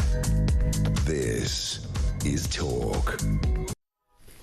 Hello there, this is Talk and it's Petrie here with you, and with me is Russ Kane, and we're going through the papers for Tuesday, the Times. Yep. Russ, if we have a look at that first. Well, I've got to go straight in. Go on, what the hell is she wearing? I'm sorry. Oh, yeah. I'm a big fan. She's one of my favourite actresses, but come on. What's with the feet department? What are these feet? What are these shoes? I think we have to describe them. Well, yeah, please try. They're made of feathers. You know what a bear's paw looks like? Imagine a bear's paw and you've stuck your foot into a bear's paw. But it's made of feathers, I think. They're like the weirdest damn things I've ever seen. Very strange thing. She's got a padlock. This is Rosamund Pike. Fabulous, fabulous actress. Yeah. Love her. And she's wearing what looks like a kind of red bin bag with a padlock and key. Am I missing the point here? No, yeah, I think you probably are. Yeah. Okay. And I don't think she's going to take advice on sartorial elegance. Probably not. From you. Why would she? Well, at least I don't turn up in a red bin bag. But she's such a great... I mean, I don't care. What the hell? What the hell? That's what she wants to look like. Good luck to her. She's so beautiful as well. She is fabulous. Yeah, so there's just obviously some wardrobe malfunction or something. The shoes. I can't get over these shoes. I know. That's just for the sake of it, isn't it? Just showing off. They are just like, awful. What the hell's going on here? Right. Still, she looks fabulous. She looks. So we've got chaos. I'm sorry, oh, hang on. I wrote the word Petrie. What state is your liver in? Why? No, I'm just... That's what I wrote. Dr. Mark Porter. I don't know who that is. Oh, Mr. Porter. Oh, right. And what state is your liver in? That's what it says. That's as far as I've got with the article, because it's only a headline. We don't know. Mine is beautifully preserved in aspic, I think. Yeah, probably. Chaos across Iberia after power cut hits millions. Yeah. This is supposed to be a weather phenomenon. Yeah, I'm not sure about this. Transport networks are paralysed, telecommunications knocked out as power supplies failed across mainland Spain and Portugal, causing chaos in cities and cutting off rural areas. Yeah, weather. Rare atmospheric phenomenon. What, coming from Venus? And it's interesting because only, I think last week, the whole of Spanish power was provided by renewables. By what? Renewables? Renewable energy. Was it? All of it. Really? Yeah, that's what I was reading earlier. Yeah. They're saying the energy bosses in Spain said a very strong oscillation in the electrical network caused the country to disconnect from the European system and the collapse of the Iberian electricity network. Yeah, I'm buying that. Yeah. Trains were stranded in rural Spain without air conditioning or working toilets. Oh my God! Oh God! No working toilet. At airports, long delays, and more 400 flights affected at Madrid. Rescuers have carried out 286 operations to free people trapped in lifts. That was just in Madrid. That must have been nice. Yeah. Gridlock with the traffic lights failing. Wow. I mean, it just goes to show, doesn't it, how quickly things just literally fall apart if we haven't got the basic... I always love when they did those, what to do in a nuclear attack films. You think, hide under desk. I hope to God I'm just like right there where it goes off. Oh, yeah. I want to be... I don't know anything about it. No. Because it would be so fast... Your neurons will not register that you're dead. Yeah. It suits me down to the ground. Because this is the weather... knocked out the whole of Spain and Portugal, right? Instantly, right? No lifts, no electricity, no power, no phones, nothing. Well, we're being warned about Russia hacking our systems and things like that, and this is why the advice now is to have 3 days' worth of food, damn right, and water, more importantly, available, because Russia or any it's Russia and China can knock out our electricity in a millisecond. You know, because you know everything. Well, right. You know that there are enormous factories. This isn't some bloke sitting in his underpants in his mum's spare bedroom. God, no. These are huge factories. Warehouses full of full, and their sole job is to mess us. I cleaned up what I was going to say. Mess us around. And people say, "Why, Russ? Why?" I said, "Because they can, and it takes your eye off the ball where you're supposed to be." And it's a display of power. I mean, people say that wars won't be fought in the same way. I happen to think that they will. Yeah, of course they will. What? Ukraine, I think, is a good example. Yeah, but look at the interference that Russia's already had on American politics and on British politics and all of these things. So you start to look at things like that and you see it as an extra level of power that these. Well, somebody I know, I can't say more. Somebody I know works in that security area, and when they tell me what they do and how many attacks a day and on what, which I'm not allowed to discuss, I'm like, what? My jaw hit the floor. I couldn't believe. So they're stopping them every day. So it just takes one to get through. They're stopping thousands every day. God, thousands, isn't it? It's relentless. Just to say, is something wrong with the schedule? It's showing that you're finishing at 12 o'clock tonight instead of 1 a.m, with overnight starting at midnight till 6. Can we go home now? No, I'm being told I'm not. No, Jack, it's there's a problem. I don't know. Maybe I don't know. Well, are you here? You're not here. I am here. Well, I can see you. I mean, I know I'm you're here. physically As here. far as I'm aware, Jack, I'm staying until 1 o'clock, whether they want me to or not. We're going to keep going. We're going to keep going. It's a lock-in. It's a lock-in. We're not going to let them switch. Sam, don't switch over to anybody. We'll at sing midnight. songs and we'll show solidarity. I think we have the control here, right? We could keep going for as long as we want. We could keep going till tomorrow morning. Yeah, I don't care. Exactly. Don't care. I've got to be somewhere at 10. So, Jack, apart from no, that. I don't know why somebody's idiot has done that, but it's not true. And well, unless I haven't been told something. We don't know. We don't know. Could well be. Milkshakes and milkshake lattes. tax, yeah. Oh, sorry, I beat you to it. Look at this. Milkshakes and lattes are set to be hit by a sugar tax. Well, that's no bad thing. Sugar's terrible for you. For the first time, Labour moves to extend the levy, or levy, I don't know which it is. Hundreds of more soft drinks no, not including San Pellegrino. That's water. I love San Pellegrino. That's water, right? I'm not having anybody touched. I hate Labour for that. That's fizzy water. And Ribena. Well, I'm not too fussed about that. Packaged milkshakes and coffees covered by Fizzy water doesn't have any sugar in it. No, it's fizzy water. San What are you talking Pellegrino, about? right, is fizzy water in a green bottle. But, yes. But don't they do like little orange and lemon versions in little tins? They do. Oh, do they? Do they? Yeah, I think they do. If only someone around here was Italian, they might be able to tell She did us. say yes, flavoured water. But I just have the plain water. Packaged milkshakes and coffees will be covered by the levy. Ministers signalled yesterday ending an exemption they described as an anomaly. Present laws have mainly affected fizzy drinks. Well, oh, here we go. They've got the brands. Rubicon. Lucas is meant to be good for you. In the thing. Fanta. They're real killjoys, aren't Ribena. they? Old Jamaica Ginger Beer. Iron Brew. Well, that's Scotland in results straight away. They'll be going mad. All had sugar content reduced just below the 5 gram minimum. Oh, this is interesting. You see, the customers' complaints about changes in flavour has led to the brands releasing premium versions. With the original sugar content. Oh, that's so bad. That's what happens. Yeah.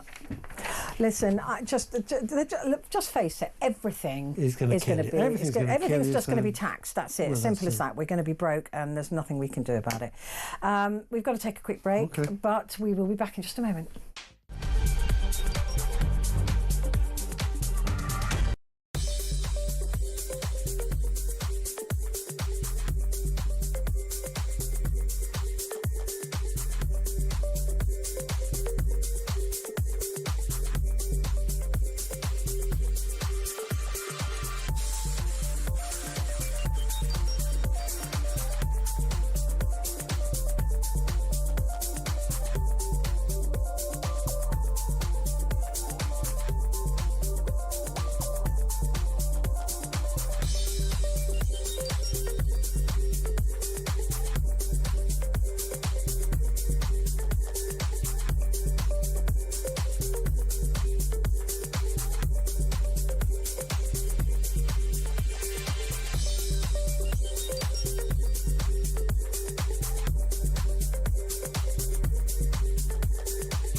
Across the UK, on DAB+, on your smart speaker, on your smart TV, and on your side. This is Talk.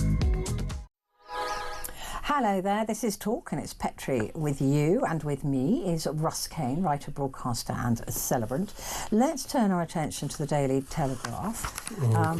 And a sobbing Duchess of Sussex, still using she's still using her Royal Highness title, despite an agreement not to do so after stepping away from royal duties. Of course she is. The interview shows HRH, the Duchess of Sussex, on a sheet of notepaper. Shameless. She is absolutely shameless. I don't know anybody who is so utterly... Katy Perry? Apart from Kate. I got to ask you, as a woman, may I ask you this? You may. All right. I heard you ranting while I was sitting outside, talking Italian, about Katy Perry. I agree with every word, by the way. We don't need to rehash that. Okay. Did you see the clips of her in concert? No. Oh, do. This is her later, her new concert. The concert now. Was she dressed as an alien? Well, no, if only. No, she's dressed as Laura Sanchez. No, she's dressed. Well, she's not really. Imagine the window of Ann Summers. Right. Right. Okay. Yeah. And she's wearing that and just prancing about. Well, that's all right. She's allowed to wear that. She. I mean, I don't have a problem with. I don't have a problem with it. You know, women. Really? I'm a feminist. I think that all women should be able to do and wear what they want without judgment. It's not that. It's the way.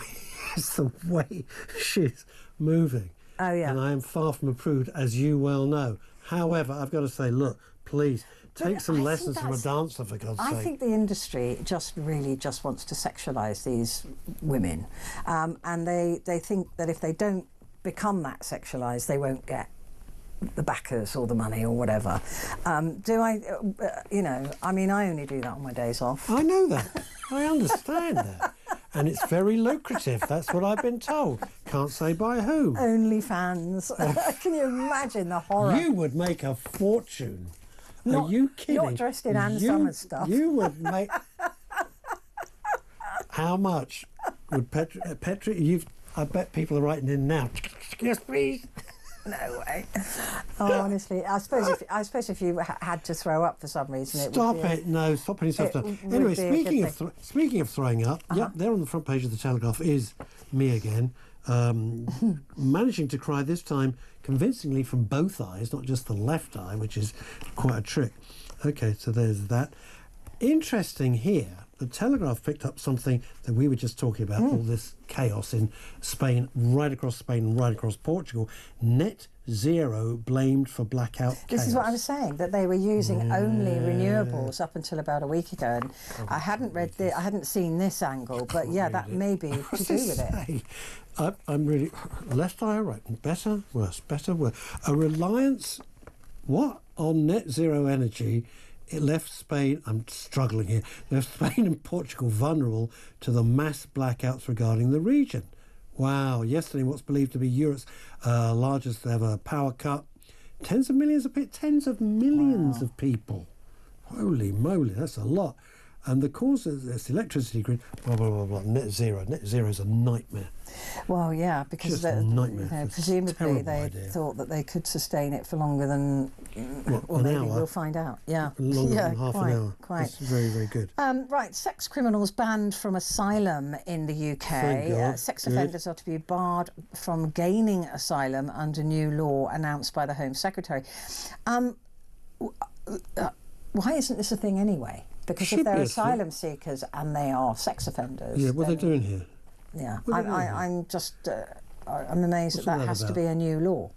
But anyway. Oh, well, hang on. You're amazed there has to be a new law. You're in the same country and a week later, after a High Court judge has to decide what a woman is. Why are we amazed by anything anymore? It's all mad. That is true. It's completely bonkers. The Home Office will be able to deport the offenders through legislation that puts them on a par with terrorists, war criminals and other serious so they'll be here for years then? who pose a danger to the community. Okay, so 10 years to get rid of them then? Yeah. Well, yeah, and also it would depend, you know, they say that they will return them, but if they've come from a war-torn country, there are laws to say we won't be able to return them. So I don't know, to deport them, where to? Anywhere. Yeah, well, that we need a third country. Anyway, I don't believe it. Well, you know what this is. You know what this is about. What's happening May the 1st? Oh, local elections. I know what we do. We're really strong on an issue that we've suddenly realised might be a bit of a vote killer. Yeah, absolutely. This is all nonsense, right? Good news, however. What? Good news. And I wrote the word this, right? Wine, fizz, and a bubbly mood is good for the heart. See? That is good to know. Of course it's good to know. This is great news. Yeah. However, right next to it, food costs surge after minimum wage rise. Yeah, I'm concentrating on the wine and the fizz because life is too damn short. Do you know what? It really is. No, it really is. I got 3 funerals this week, and some of them are younger than me. And frankly, life is too short. Gosh, I don't know. Yeah, well, I'm officiating at them. I mean, I don't mean I'm attending because they're friends. Champagne and white wine protect the heart. I rest my case. I don't like white wine. What am I going to do? Well, I'll have yours. So Yeah, it's a win-win. Well, it's not all about you, Petrie. There are other people we need to take into consideration, namely me, quite frankly. Well, I can't drink white wine. All right, drink red wine. I'll But it have doesn't your white say wine. that red wine is good for the heart. Well, we'll pretend it is and just keep drinking it. Okay, that's fair You enough. and your Malbec. Yeah. Oh, yeah. All right, I've got a new headline. Here it is. Go on. Malbec discovered by huge survey to be excellent for all health issues. There you go. I just read that. Must be true. Must be true. Because it's on the radio. Got to be true. It's got to be true. Well, I'm a professional He made up every broadcast. word of it. Yeah. So, yeah, but I'll go with it. Right, so let's move on to The Guardian. I've got to ask a question. Can I ask a question? This Yes. is a horrible story. I don't want to go into the details of it, right? So there's a 17-year-old kid. Oh, yeah.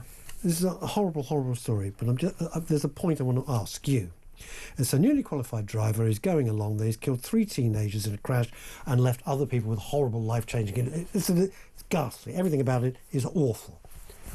Do you think when you're 17 that you should still be accompanied for a little bit until you got your confidence? Do you think... I know it's a really moot point. It's very Well, what difficult. they're trying to do is copy... I think it's the Canadian model. Where... you, as a teenage driver, as a new driver, you won't be allowed to have other teenagers in the car with you, and there will be because that's when these terrible things happen. I'm not saying this. I'm not saying No. about this.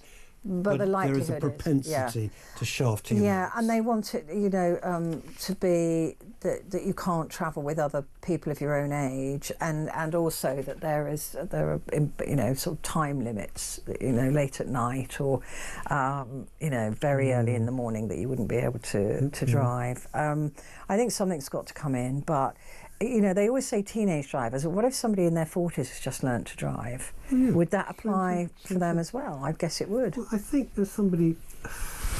I know this is very cliche, but I think somebody in their 40s will think, I'm not going to show I can't off. be fat. I'm not really. Yeah. I'm 40. Who am I going to show off to? My mother-in-law. Yeah, no, it's a horrendous. It's a horrendous story. It's horrid. Yeah. Horrid. There we go. All right. The Gurney ad. The Guardian. Spain declares state of emergency. We've covered that. Whitehall push for open at Trump's Turnberry. Oh, what a shocker! I read this and I wasn't sure. I'll be honest with you. I did read it outside. I'm not sure I understood it. So they want to push for the Golf Open to be at one of Trump's okay, now I get it. golf courses. Okay, I understand that. Senior Whitehall officials have asked golf bosses whether they can host the 2028 Open Championships at Donald Trump's Turnberry course after repeated requests from the US president, because he will make millions. Great course. Great course. The trouble is that my understanding is that this particular course is not very convenient. And this is just to do a favour for Donald Trump, because they think that he's going to do a favour for us on tariffs, which he isn't. So, well, he gave us 10% and everybody else 15 or 20. He gave the Taliban 10%. Probably best not to annoy them, though. Think about it. That's what I'd do. We got the same tariff as the Taliban. I mean, do you think, one thing I've always wondered, I was going to put it into my stand-up and then I decided not to. When you see all these fighters, they're always in pickup trucks. Yeah. Do they have a guy, like Terry, and they go, whatever, the equivalent of Middle Eastern Terry, and they go into the Toyota dealership, get us a deal? Yeah, or they steal them, mostly. Well, they just take them. Yeah. I just wonder, because they always have so many trucks, and you think, well, they've come from somewhere. Yeah, and we don't have a trade deficit. America doesn't have a trade deficit with us. In fact, we have one with them, and we still got tariffed, which we shouldn't have. We are. There you go. We are. He did not do us any favours. Let's put it that way. Okay. And probably never will. Right, the Eye, Spain and Portugal thrown into chaos after rare weather. Event leads to mass blackouts. This was good. I like this. I ringed this. 70 is a very nice-looking lady, and I don't know what she's holding there. I actually can't see. I have no idea. What is it? Eyeshadow. You are clever. 70 really is the new 50, and I'm in no hurry to retire. Says, I've no idea who that is, but she looks very smart. She's in no hurry to retire. Well, she's pretty got the kind of job where she doesn't have to retire. I don't think anybody can afford to. No, I can't afford to. That's for sure. Right, let's take a quick break. Russ and I'll be back in just a moment.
across the UK.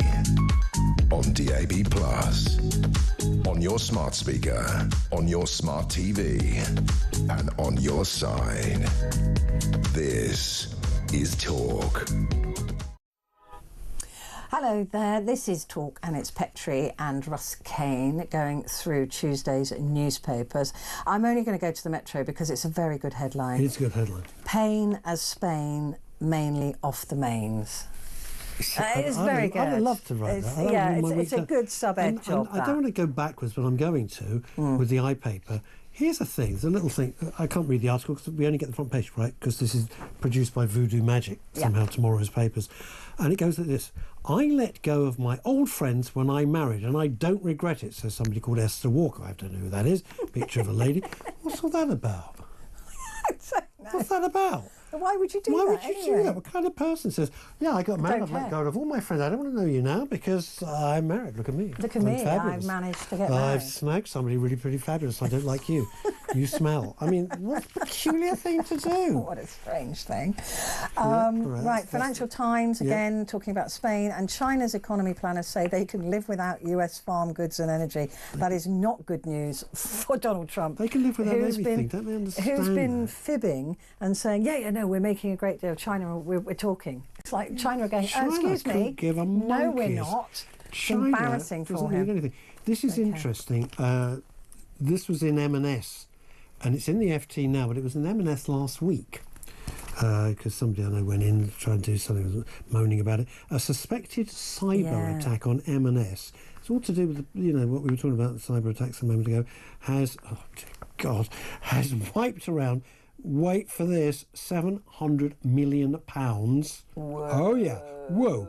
Off the value of the FTSE 100 retailer as it battles to restore its operations after almost a week of disruption to online orders. Yeah, well, it will. I mean, that's presumably what they would have made in orders in those couple of weeks. And apparently, if you went in and wanted to pay in one way, they said, "Well, we can take cash." No one has cash. No one has that much cash. Not in M&S. This is not just cash, it's M&S cash. It's M&S cash. You have to take a wheelbarrow in with that. Like the Wehrmacht in the 30s. Not that I'm cheap. No. But, right, the Sun newspaper. Oh, right, okay, that was that then. Okay. What we got? No beer in Benidorm. Power cut on tills and taps. So that's the audience. I thought they would have come up with a better headline. Yeah, it's not good. I think that's not like great. And Danny says, this is important news. The world's going to hell in a handcart.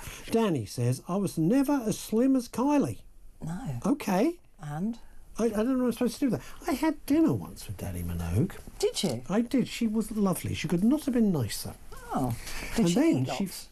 She had like a normal person. She was adorable. And there was only four of us. We had dinner. She was absolutely charming. I didn't think she'd turn up. She did.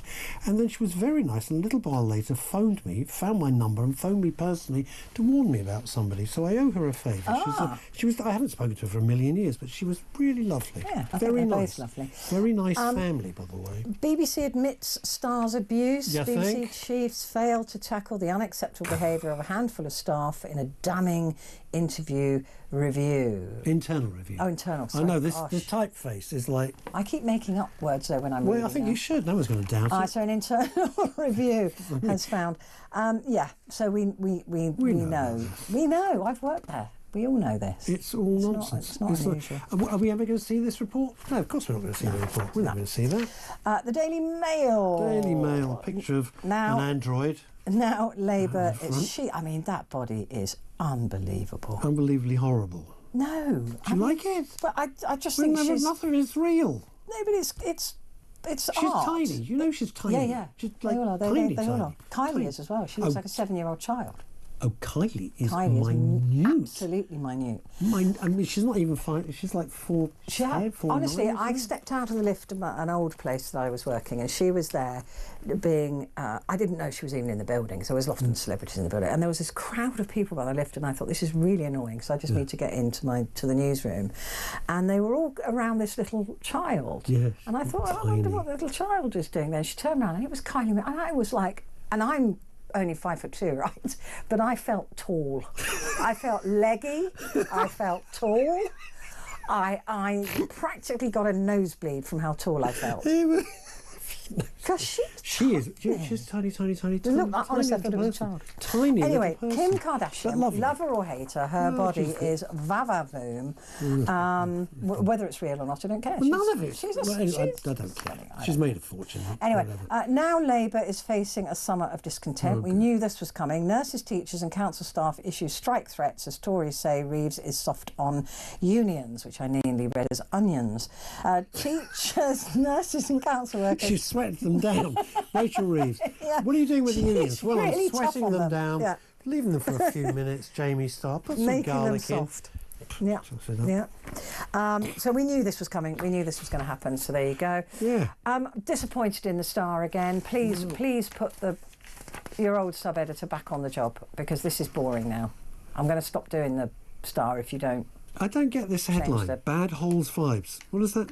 Portugal, am I missing? Is there a gag there that I'm missing? No, it's just a bad headline. Okay. Like I said, it's not the normal fun.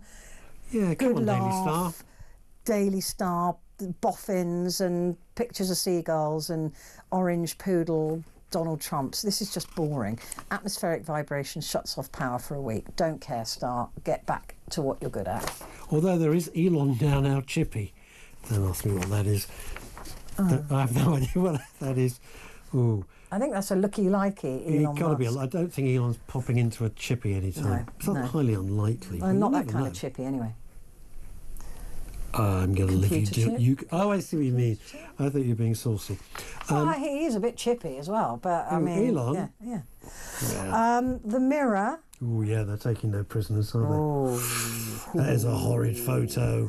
Culture of the untouchables. Yeah. BBC has vowed, yet again, I may add, to crack down on stars being allowed to behave badly by bosses. It's not just the stars, it is also the bosses, let me tell you.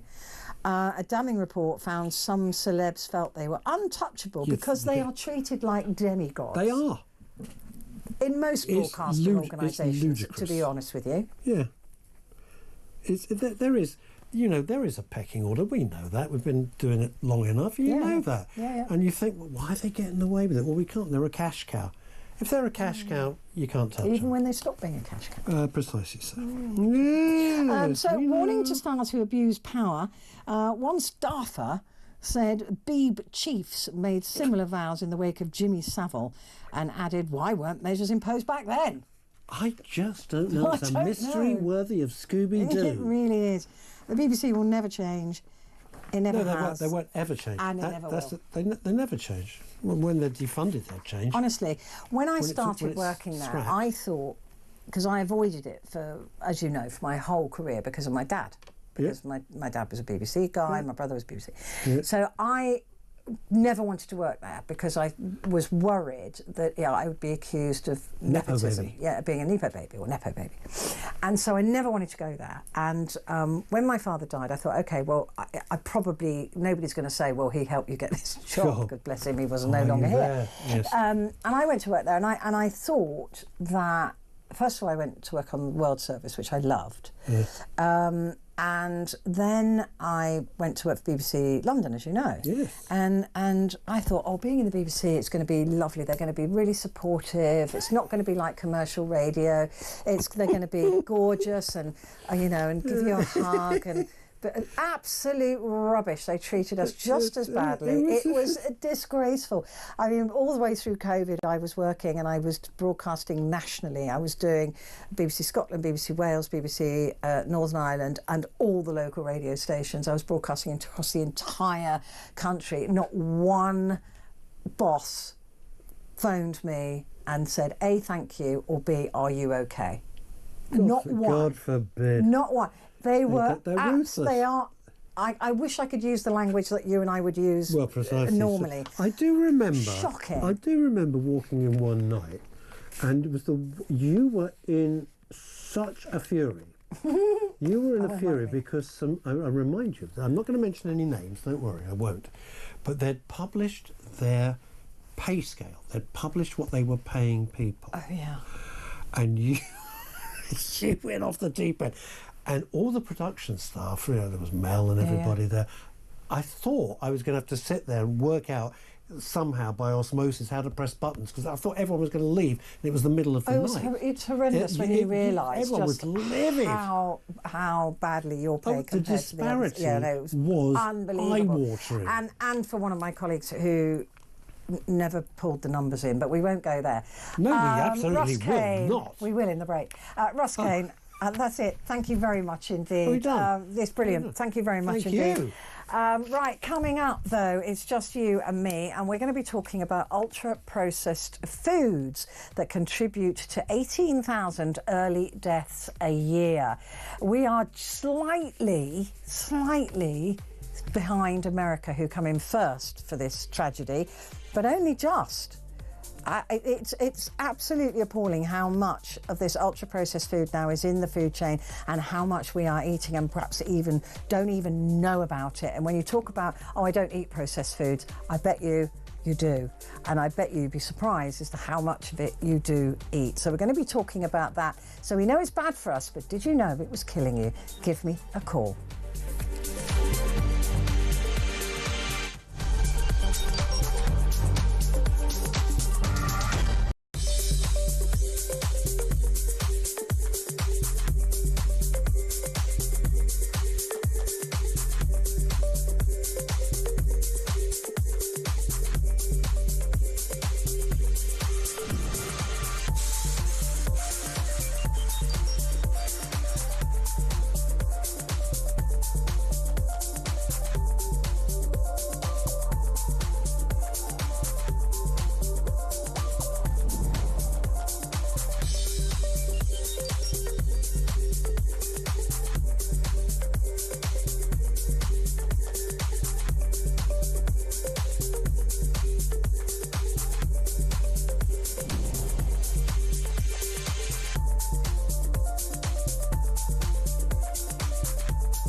Across the UK, on DAB+, on your smart speaker, on your smart TV, and on your side.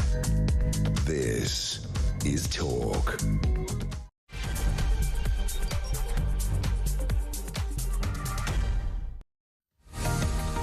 Hello, good morning to you. It is Tuesday, the 29th. Oh, God, already this week's flying by. Right, so this is your hour. This is your chance to talk back, to have your voice heard, to have a conversation, and to discuss issues that you and I both find interesting. And I find this one really interesting, and that is that ultra-processed foods, we all know they're bad, right? We know they're naughty or they're bad for us. So most of us will probably, maybe have a Mackie D or a kebab a couple of times a year, or just to be a bit naughty. Or you might have mind you, I do make my own pizzas. So yeah, I don't make my own sushi. I don't think that would account as ultra processed, although there is some processing, of course, in the rice and the seaweed and things like that. So, but I tend not to eat a lot of ultra processed food, and I think the reason is that I was pretty much brought up on rubbish as a child. I mean, Finder's crispy pancakes. Anybody remember those? Do you remember those? You know, those what they call jam tart thing. I don't know if they're still around. Jam tarts that were green, red, and yellow. Jam. That was more like rubber. So yeah, my mum was a terrible cook. Awful. Really, really bad. And taught me nothing about cooking. But I was taught at junior school. I didn't do it at senior school, but I did. Luckily, my headmaster's wife, Mrs. Ruddleston, she taught us how to cook. And we got the basics down, right? So you'd make a roux, you'd learn how to make a cheese sauce, or just a roux for a lasagna, you'd learn how to make a lasagna, you'd learn how to make a curry, you'd learn, all these sort of things. So I've always cooked. And I've always enjoyed the process of cooking. And I wrote a cookery book for children. And because my sister and I, who wrote this book together, we became really aware that a lot of people don't understand food. Then the knowledge isn't there. They're not taught about ingredients, or they're not taught about where those ingredients come from, or if they've had to travel a long way, or if they're grown locally. We've lost that connection to food. We really have. We've lost that connection to seeing a food item and buying it and preparing it and cooking it and eating it. That connection has gone. It's been broken. You know, even if you ask, you know, somebody where beef comes from, they wouldn't say a cow, right? They wouldn't know. So this is why we wrote this book together. And it is so worrying now that as far as ultra-processed foods go, it makes up 54% of daily calories for a majority of people in this country. That is concerning. And it is really worrying that we are so reliant on ultra-processed foods that we are becoming more and more distant from actual food. And it's addictive as well. We know it's addictive. We've talked about it before. The fat, the sugar, the salt, it explodes in your brain, and it has the effect of, oh, I want some more of that. I need some more of that.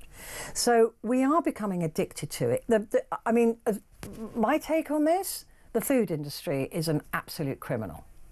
A criminal, the way that they behave, and the way that they want us to eat all this highly processed food all the time, making sure that there's an addiction quality to it, making sure that the mouth feel, you know, even if they have to put gelatin or something else in the product to make it feel good in your mouth, and smell, all of these things is there to tempt us to buy.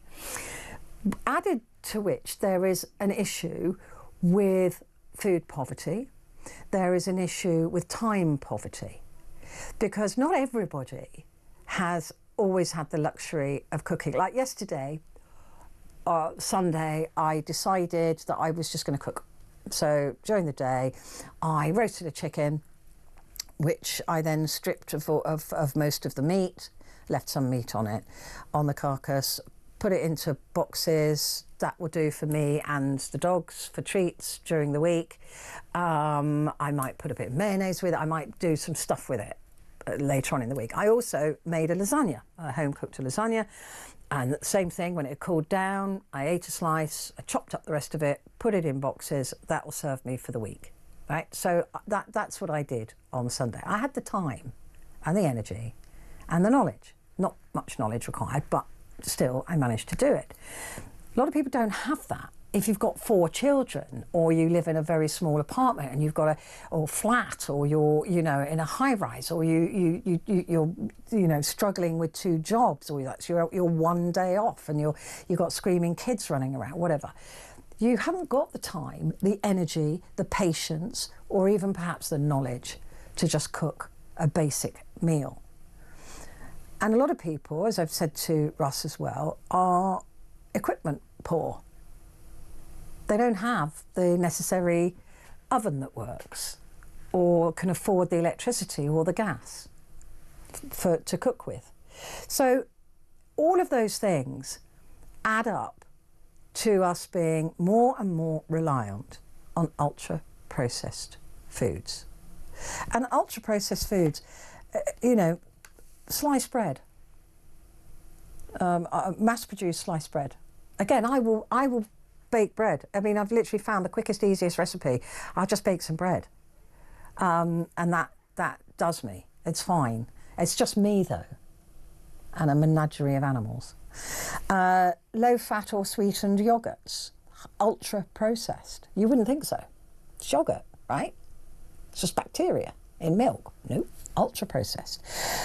Breakfast cereals, such as Cocoa Pops. I love a Weetabix myself, but that is highly processed. That is ultra-processed. Donuts and biscuits, we would know that. Most protein and cereal bars, chicken nuggets and processed meat products, all ultra-processed. Instant soups and noodles, fizzy drinks, and margarines and spreads. So that's just to name a few. But as far as processed food, practically everything is processed. Unless you make your own pasta, and I can't be faffed with that. So especially lasagna sheets, boring.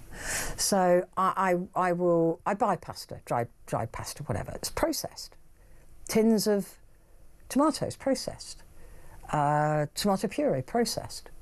May not be, I think tomato puree probably is ultra processed, but ketchup, processed, ultra processed.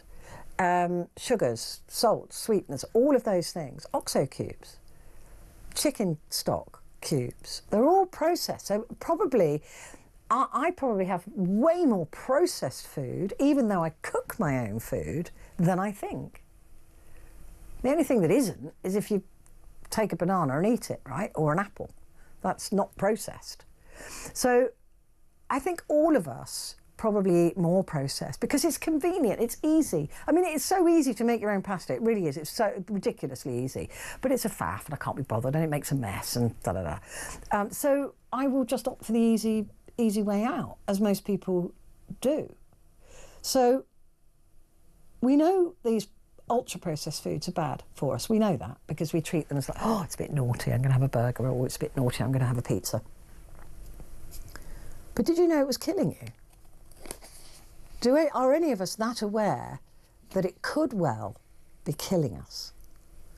And we are 1% behind America, by the way.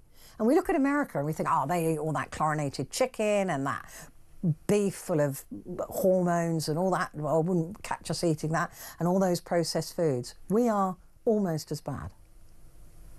So what's the answer to this? Is it the food companies need to behave better? Do we need to change the way we live? Do we need to really go back to basics? I don't think any of us has got the time or the skill level. My skill level's pretty good, but it's not up there, you know. Give me a call, 0344 499 1000. You get no judgment from me. If you are a family that eat nothing but ultra-processed food, I was brought up on that stuff. Because my mother, there were 5 of us in my family. My mother worked. She never had the time. She wasn't interested. Cooking wasn't a joy to her. She didn't delight in it. It was just like, oh, shove some old rubbish on the table, feed the kids, and that'll be the end of it. So I understand that. I get it.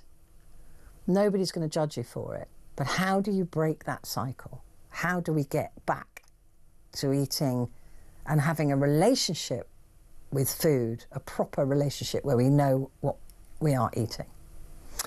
0344 499 1000. Jack has called, first time caller. Hello, Jack. How you doing, Petrie? I'm good, thank you. It's good to speak to you. What do you make of this figure of 18,000 people a year? I mean, look, I'm a first-time caller. I'm actually working right now. I've got to get a job done, so you know how it is. But I'm a father of 2, married man, and I more or less cook all the time. Right. But I just wanted to check something with you with regards to your definition of ultra-processed, because I heard you mention tomato puree in there. Yeah. I don't believe tomato puree is ultra-processed. Well, I don't know what the process is. I said it could be. I don't know, but a ketchup it would be. Well, it's not. Because I cook with tomato puree all the time. Anyway, my point was what inspired me to call was your whole topic, because it's a really good. It's a very relevant conversation, because I'm a 29-year-old man. No one actually taught me how to cook.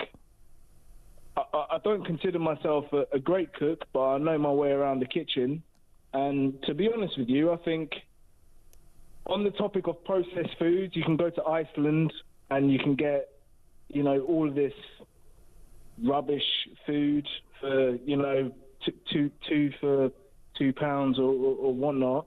But it's always cheaper, and I know this from practice, it's always cheaper to buy your ingredients, so your veggies and whatnot, and make it at home yourself.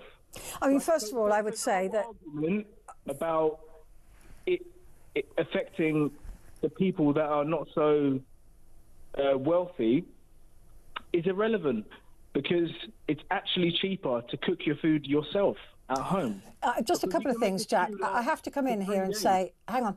I have to come here and say that Iceland would refute your claim that their food is rubbish. I'm saying that for yeah, okay. And listen, I would potentially agree with you, but let's say the lasagna I made yesterday, those ingredients would cost more than going and buying 2 lasagnas from somewhere like Iceland, because the meat itself was nearly £6. I made a lasagna about 3 weeks ago, so I disagree with that. So how much would you pay for mincemeat then? Well, I mean, let's just talk about the lasagna first, and then we can get into mincemeat. Well, mincemeat is in lasagna, so agreed. Right, agreed. So that's what I'm asking you. How much But would you have paid? Mince your meat yourself. Agreed. If I don't mince the meat myself, no. So then you're buying processed food. Yes, so are you. Or do you mince it yourself? No, I'm just making the point. You're buying not ultra processed food. No, but processed food. You're but buying processed food by buying. Yeah, but Jack, I'm questioning you on the maths. Okay. Right. So you say it is always cheaper to make your own food than it is to buy it.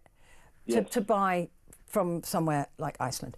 So I'm trying to break down. Hang on, Jack. I'm trying to break down the cost of the lasagna that you made 3 weeks ago, right? Well, it doesn't have to be lasagna. It could be a stew.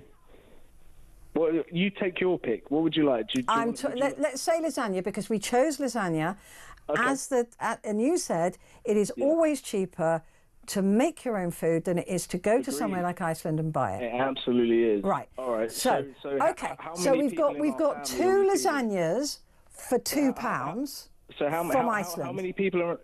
Listen, we've got to get down to the basics. How many people am I feeding? Who's in my family? 4 people. Is it a family of 4? Yeah, family of 4. Family of 4.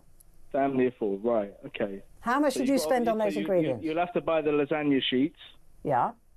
Which is how much? Would you agree that that's processed or ultra processed? Processed. Agreed. And then you get your mince, which you agreed that you would buy. Yeah. Which is processed. Yeah. Okay. So how long? Typically, I like to make stews. I'll make a lasagna or. Right, but you still haven't answered my question, Jack. Concentrate. You haven't answered my question. How much would those ingredients cost? I don't care what the ingredients are. The point is, listen, that will last in my fridge 2 to maximum of 3 days.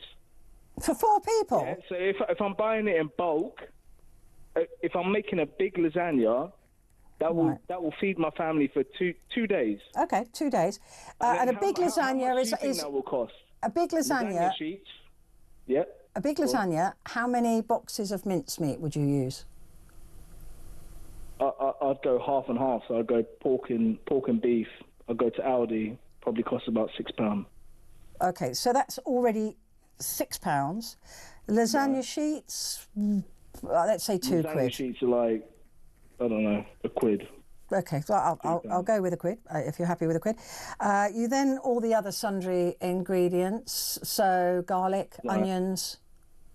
garlic is 90.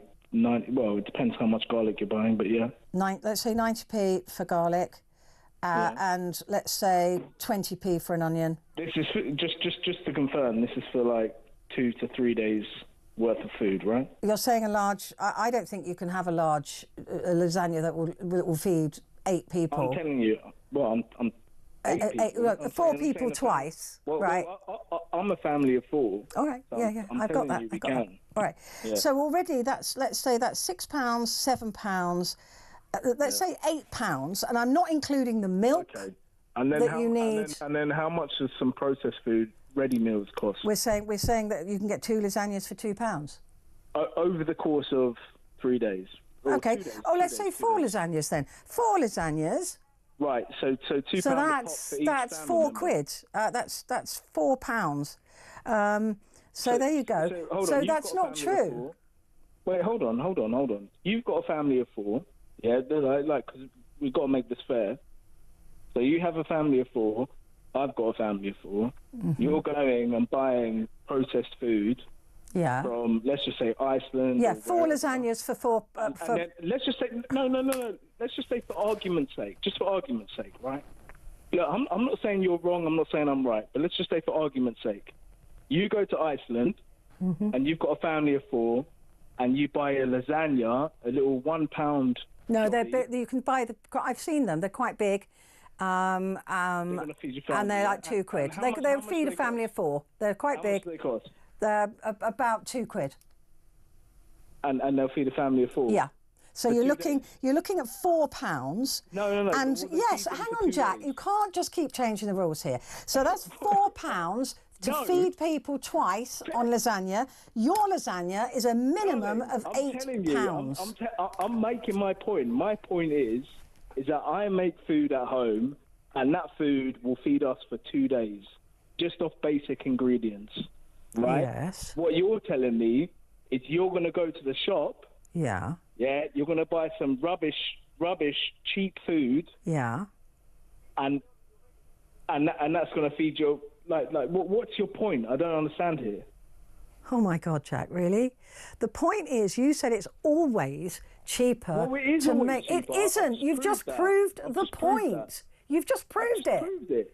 You've just proved that it isn't. I'm saying being nice, not including the milk or the gas or the electricity to make this lasagna and the cheese. I haven't even added that. I'm taking yours down because you're not listening.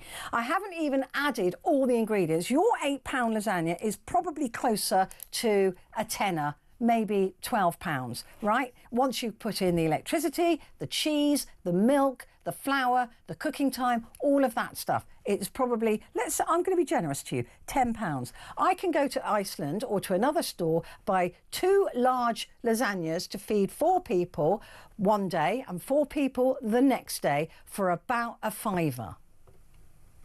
And I've just told you, listen, Petrie, I don't think you'd listen to what I said. I've just told you I could make a lasagna. Granted, it will be a beef and pork mix. But I can make a lasagna for a family of 4 or 5, and that will last 2 days. I know, Jack, but you've made that point, and then we've done the maths, and we worked it out to about £8. I think it's more likely a tenner. Tell me that going to buy lasagna from a shop for a £5 is cheaper. Well, it clearly is. If you're spending £10 making lasagna for 2 days, and I can go to a shop, it's basic maths. I can go to the shop and buy... No, 2. You can buy 2 large lasagnas for less than a £5 in a place like Iceland. So it is cheaper to buy the ultra-processed food than it is to make it. You're missing the whole point of my... Oh, my God, I am not, Jack. You're missing the point. You're missing the whole point. My point is, oh God, don't say it again. People don't know how to look after themselves. Period. That's it. People don't know how to cook. They don't know how to... No, I agree that they don't know how to cook, but your basic mathematics don't work. And I'm not going over it again. I think I've made it very... Was that clear enough? Thank you. So it's not always cheaper. It is better to cook, but it's not always cheaper. by the time you factor in the minced beef now is really expensive. You know, even if you say £1 for lasagna, you know, 10p here, 10p there, you've then got the cheese, you've then got the cooking time, you've then got all of those things that go into it, all the extra ingredients that go into it. You're looking at probably a tenner for a decent lasagna, a large lasagna, which I don't believe he's making for that money, to feed 4 people on 2 days running. I think it's probably going to be a little bit more. But you can buy cheaper, and this is the problem. There's a disincentive to cooking. And a lot of people, Jack's right, a lot of people don't have the knowledge, they don't have the basic understanding, or they don't have the time. It's quite simple. But I don't think it is always cheaper, unless you're making a vegetarian curry. That's really cheap. Anyway, I've got to take a break, haven't I? Back in a sec.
Across the UK, on DAB+, on your smart speaker, on your smart TV, and on your side. This. Hello there. Right, it's Petrie here with you until 1 o'clock. And we're talking about ultra-processed foods and why it is that it accounts for about 54% of average daily calorie intake in this country. 54% of the average daily calorie intake is ultra-processed food. Extraordinary. America, which you think is going to be really much worse than us, 55% of the average daily calorie intake. Ultra-processed foods, this study has said, says that ultra-processed food increase the risk of death from all biological causes, including cancer and heart disease. Governments are supposed to issue guidelines encouraging people to cut down on ultra-processed foods and to create healthy environments using regulatory and fiscal policies, blah, blah, blah, hence the sugar tax. So I'm just wondering who is to blame? Is it us? Is it the food manufacturers?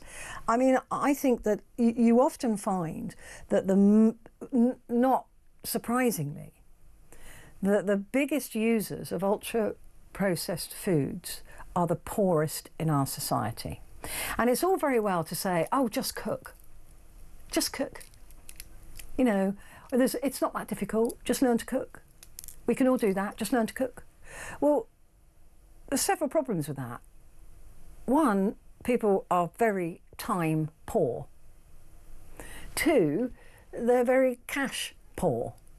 And three, they're usually quite knowledge poor in terms of the ability to cook. You've also got gas bills and electricity bills. A lot of people in the poorer parts of society are, in my view, wrongfully on meters, on pay before you use meters, where they pay way more for their electricity than somebody like me. It's wrong. It's completely wrong. It should be illegal, in my view. You've also got the speed. If you've got a couple of kids, you've got 4 kids, and you need to get them all out to school in the morning, what are you going to do? You're going to bung them in a couple of, boxes of cereal, maybe a bit of milk, if they're lucky, and then kick them out of the door. You then probably got a job to go to, maybe 2 jobs, maybe you're on your own as a single parent, I don't know. But the thing is, I think it's too easy to be judgmental and say, well, just cook more. I used to think like that. I genuinely did. I used to think, well, what's the problem? I mean, I was brought up on all this rubbish, but I never brought my son up on that. I would batch cook if I was busy, and I would, do all those things. But I quite enjoy cooking, so it's not an issue for me. So how do we break this relationship with ultra-processed foods? How do we do that when it is so cheap to buy? It is cheaper, often, to buy something ready-made. If you're time poor, heating, gas and electricity is expensive for you, it's heat or eat, and you've got mouths to feed and you just want them full, right? I get it. I do understand it. And I wonder how we can fix this. How do we fix it when these food giants are so predatory? They really are predatory, and they really want you to become hooked on this food, which you do. We've talked about addiction to fast foods before. So how do we do this? Can we even? Julie is in Pembrokeshire. Hi, Julie. Hello. Hello. I really felt for you on your last call. I was making sense, wasn't I? I was watching you and your face. I know. Listen, I couldn't play poker, could I? I can't hide my feelings. Anyway, talk to me about this, breaking this reliance on ultra-processed foods. How do we do that? Buy cheap. I know it sounds horrendous, but for many years I was a single parent with 4 children. Wow. And I had to budget, be frugal, whatever you want to call it. And I could make some really good, healthy meals with meat and vegetables, fresh vegetables even. And it's a case of you go to the shop at the right time if you can, find the stuff that's been reduced. Vegetables, I'll buy most of my vegetables, especially things like broccoli, cauliflower, swedes, the expensive vegetables. When they've been reduced, I get them home, blanch them, freeze them. And with that lot, same with leeks. And with that, I'll buy like a gammon hock for, I think, £2.50 or £3 for a big gammon hock. Yeah. Like chicken legs are quite cheap, aren't they, as well, if you buy them? Yeah. Chuck it into a pan, boil it. You've got stock there. Get all the meat off. You've got all the flavour from the bone. Cut your meat up, chuck it back in the pan, chuck your vegetables in. You've got a beautiful stew. Chicken. When I roast a chicken, what's left, I will then boil the carcass. Me too. Yep, strip that, and I can have chicken soup. You can do a lot of things cheaply. Same with going on about your lasagna. I don't buy the expensive minced beef because I can't afford it. I'll buy the cheaper minced beef and put herbs to it to give it more flavour and make a nice lasagna. Plus, I've also made my own pasta. Try it. Honestly, try it. It is so nice. It's so nice and it's so easy, but if I'm doing lasagna, I can't be bothered. I just can't. I just put the sheets in. It's fine. But listen, I understand that. But Julie, you clearly are somebody who cooks, right? Do you enjoy the process? You love it. I do too. I do too. Spending the day yesterday cooking, it's nice. It's just, it's nice and gentle. It doesn't strain me. I know that I'm going to have food for the week because doing this job and working the stupid hours, I don't have time to cook. So it is good. Or I'm asleep or at the wrong time or something goes wrong. But it's what about for somebody who doesn't have the basic knowledge that you have, or more than basic knowledge, or doesn't love cooking and doesn't have the time? And unfortunately, this is the problem with a lot of younger girls and boys, well, women and men. They don't know how to cook a simple meal. Did you teach your four? All my kids can cook. Yeah, I've got 3 boys and a girl. And weirdly enough, it's only in the past 6 years my daughter has actually been cooking. She's now a mum of 3. Wow. In her 30s. My eldest boy became a chef. No. Cool. Yeah. My second born was, he can cook. And my youngest boy, he's now 30, and he's been a chef. He was a head chef in a couple of places. All my boys cook really well. And I taught them from a young age, from, say, I think 7 years old. Yeah. The first things they ever made was bolognese. Yeah, I taught my son as well. He really enjoys cooking now. Yeah. Really enjoy it. He's the cook in his relationship. He's the one that cooks. And I often, he'll call me when, while I'm at work or whatever and say, right, I'm just about to do this. What do I do? How do I make this? He was making, was it fajitas? No, it wasn't fajitas. I can't remember what it was. Anyway, I was trying to explain to him how to do everything in the newsroom. But he'll then go away and cook it and loves it and really enjoys cooking the food. But again, I mean, he works in the same industry as me, not at the same place, but and not doing the same thing. But, he works odd hours as well. So he will often batch cook or do things like that. So they've got something in to eat. But that comes from having a mum that always cooked. Yeah. And I think that if you come from a family where nobody's cooked and this ultra-processed food is cheap and accessible...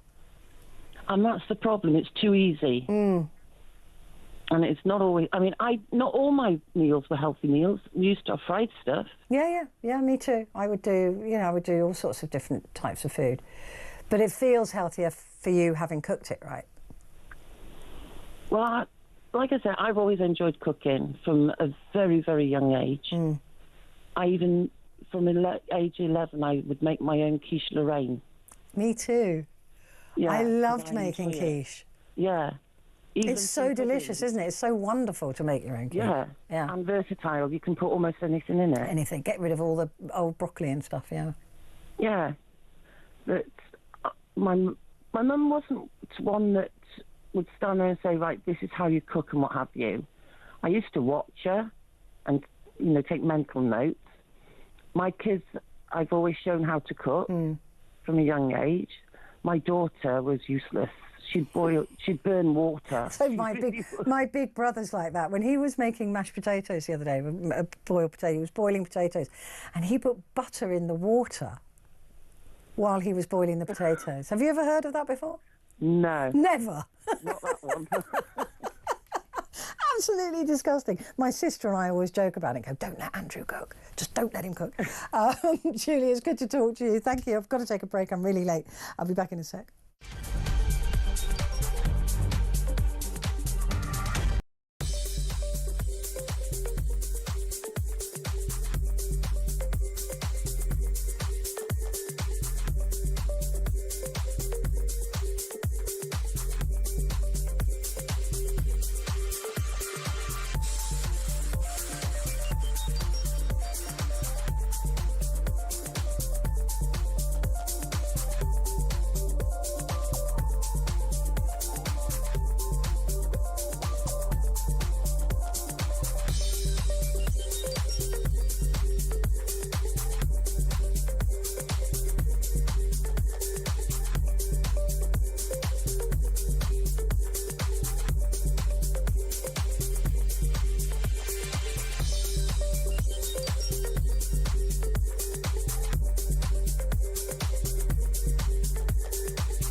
across the UK. On DAB+, on your smart speaker, on your smart TV, and on your side. This is Talk. Hello, good morning. This is Talk and it's Petrie here with you. And we're talking about ultra-processed foods and how do we break that reliance that we have, which is huge. I mean, 54% average calorie daily intake is ultra-processed food. That's horrifying, isn't it? I mean, it really is. And it is killing us, or it's contributing to early death. So how do we deal with that? How do we break that relationship? I've got a couple of messages I want to read out here. This is hi to Humphrey. Yeah, my sister's let him sleep. My sister's looking after him tonight and he has been asleep. So that means I won't get any when I get home. So I'm going to go and wake my sister up when I get home as punishment. Anyway, she said, it says, I did laugh at your mum. My mother's idea of Sunday dinner was a tin of corned beef, baked beans and smashed potato. Do you remember smashed potato? Does that still exist? It doesn't. Oh yeah, we used to have Finder's crispy pancakes and smash. Awful. My poor dad, his mother was a professional cook. Anyway, she goes on to say, I taught myself to cook properly, need and necessity. My daughters had allergies and I was on a limited income. My 3 daughters were all amazing cooks and my granddaughters too. Gary said, evening Petrie, I've heard you talking about your famous chicken soup. I roast a chicken every week but always throw out the carcass. That is a crime to me. That is an absolute crime. Can you give us the recipe? It's really, really easy. Okay, so you take the carcass, take all the chicken off it that you want, put the carcass with the wings and any bones, because the bones are really good, put it in a big pot, take 2 large onions, peel them, cut them in half. You don't need to chop them up or anything. Cut them in half, throw them in with the chicken, and I always put in some sticks of celery. So I take one of those packs of celery, the whole celery, cut it in half and throw a half in. You don't need to chop them up or do anything. Water and some chicken stock cubes, right? That's it. That's it. I don't add extra salt because there's salt in the chicken stock. So don't be very careful with salt. So maybe a bit of pepper. And then you fill the pot until it's covering the carcass, because you get that pointy bit on the carcass, and then you just boil it. You take it to the boil and then simmer for about 5 hours. I know. But what that does is it breaks up all the collagen and everything in the bones, and it's wonderful, and it makes when the soup is cold, it goes gelatinous almost, then you heat it up and it goes back to liquid. But that's where all that comes from. And then you just strain it all out.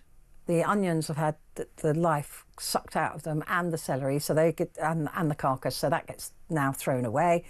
And then you leave that soup to sit to get a skim of fat on the top, which it will. And then to take the fat off, what I normally do is put some kitchen towel on when it's cold and you've left it overnight, so you've got the fat on top, kitchen towel on the top, and then just take that off and it lifts off most of the fat. And then you have this beautiful clear soup or whatever, and then you can take that, heat it up, throw some of the cooked chicken, if you've kept any, back into it, sweet corn, peas, whatever, and it will make you a really nice thin soup. I just drink it as a stock. I love it. And you can also use it as a stock if you're making a velouté, which is just basically a roux but using stock instead of milk.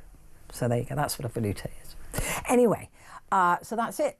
That's it, Gary. Really simple. And it means you just don't waste all the goodness that's in that carcass and the bits of chicken that are still left on it. I thoroughly recommend it. Give it a try and let me know. Tristan is in Southend-on-Sea. Hello, Tristan. Hello, Petrie. Good evening. How are you? I'm very well. How are you? Yeah, not too bad, thank you. Good. We haven't spoken for a little while. Yeah, you've broken my heart this evening. I love lasagna, but I have to buy it on cost basis. Right, of course. The £4.50 one, which is the size of a paving slab. They're gigantic. Yeah. But I'm registered blind, you see, so the only things I can do in an oven without causing trouble are cottage pie or lasagna. Yeah. Otherwise, it's microwave meals and snacks all the way. Since I started eating that diet, around about 2 years ago since I went blind, my weight's gone up 15 kilos because I cannot cook for myself anymore. That's heartbreaking. I mean, my brother, he doesn't have an oven. He has to eat everything that is he can only use a microwave. He's only allowed to, and that's because he has memory problems. And so if he puts on an oven or a hob or something like that, he could cause a real problem of fire or something. Yeah. I don't know. What's the answer? I mean, I guess there isn't one. You have to eat, right? Yeah. And you have to rely on. You can't even read the ingredients, can you? No, absolutely. I know the timing for a lasagna or cottage pie. You set an hour on the little clock I've got in the kitchen, then the alarm goes off. But they need to start producing these things more healthy in the first place. I agree. This is the point I'm trying to make. This is why I'm asking the question: whose fault is it? This is not fair to you. No. And to others. They need to start producing ultra-processed food that is healthier. Take out the sugar and the salt and the fats. Use good meat. Use good vegetables. If you go to countries like France, their food is just phenomenal. Yeah. Absolutely. You order a beef burger there and it's like eating steak. Yeah. It's beautiful food. Absolutely. But we put up with this in this country and we're heading the same way as America. Yeah. I really don't know why we do. We're 1% behind America. That is scary. That really is, isn't it? I was shocked by that. Yeah. I mean, with the microwave, what do you... Are there things that you've tried to I suppose it's really difficult because I'm trying to remember because as you know, we've talked before that I've got blindness in my family. Yeah. So it's very difficult actually to even prepare the most simple thing. You really can't. There's a local charity that tries to teach you microwave cooking, like fry-ups done in a microwave. The eggs come out like rubber, the bacon shrinks to nothing. It's like, no, don't do this to me. Horrible. It is horrible. I mean, it's really difficult, and you are reliant on these ultra processed meals because you need to eat. And my brother's the same. He has to have these meals that are ready to go because he doesn't have the capacity to do much else. So what do you do? And then, Petrie, you've got the cost of cooking it. Yeah. I've just managed to get my electric down to £181 a month. Oh, and people assume if you're disabled you get massive amounts of benefits. Well, that's not always the case. I really don't. £181 a month? A month, yeah. It's ridiculous, my electric. Why is that so expensive? I don't have a clue. I've never understood it. I've had my electric meter changed to see if it was a fault. And apparently it's not, but I have switched supplier and I'm hoping it comes down.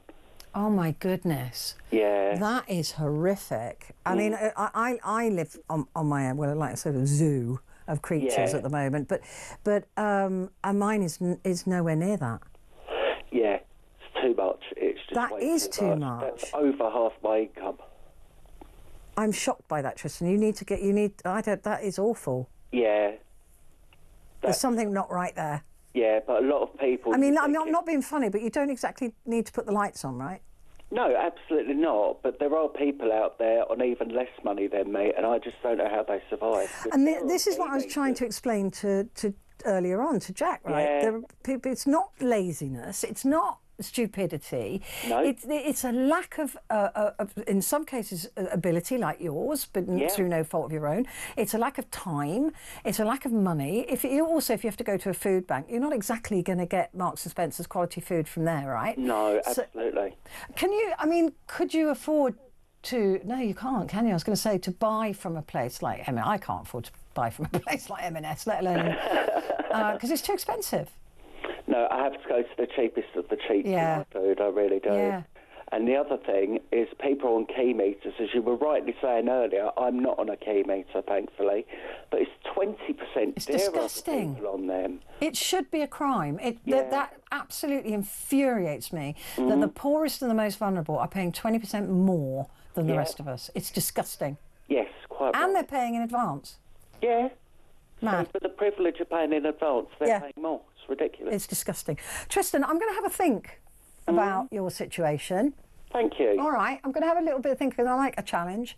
I'll see if I can come up with some easy, healthy stuff for you. Brilliant. I follow you on Twitter, so if you do, please let me know. Bless you. You are a lovely man. I adore you. Thank you. Take care.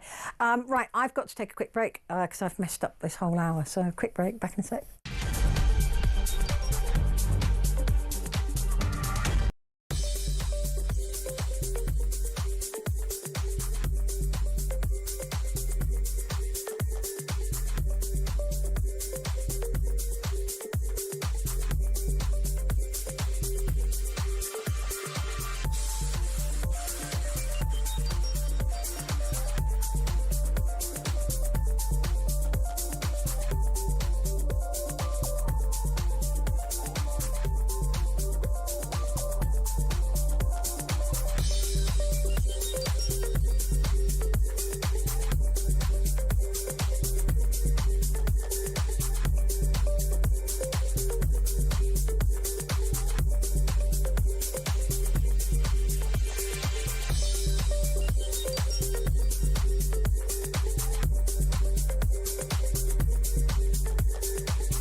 Across the UK, on DAB+, on your smart speaker, on your smart TV, and on your side.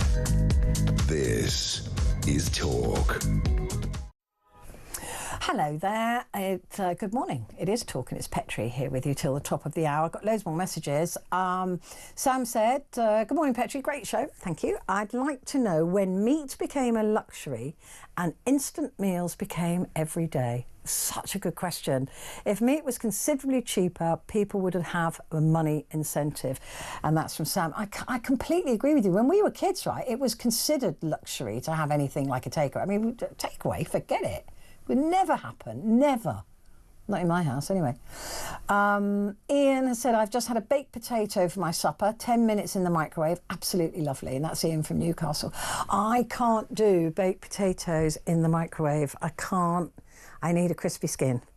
So what I will do is put it in the microwave for like 7 minutes and then put it in the air fryer or the oven if I'm baking something else or cooking something else, and let the skin get crispy, but delicious, really, really nice. This is a really important question that you've raised. I also think it's a complex one. I think a lack of knowledge is one of the main factors. My mum always cooked from scratch when we were kids. She had the time and knowledge and passed that on to me. And Rachel, I do think knowledge is a real problem. I don't know whether they teach that anymore. This is from Andrew, says, I find this very misleading. Processed food on the whole is good, as it is what's added to or not taken out that's harmful. For example, the peanut butter I buy is 100% peanuts and nothing else, but a lot, and even the expensive ones have a lot of additives. Yeah, but we're talking about these ultra processed foods, and I'm talking about ready meals basically. I think that's what I kind of understand to be that. But I get that. I have one that's 100% peanuts as well, and it's quite nice. It's not as nice as the one we're all thinking of, to be fair, because there's loads of sugar in that one, but I don't buy it anymore. And Kaz says the worst thing for you is the vegetable oil. Horribly inflammatory. Yeah, I don't really use vegetable oil. Well, I use olive oil, and I get it from a friend who has olives, so it gets brought to me. It's lovely.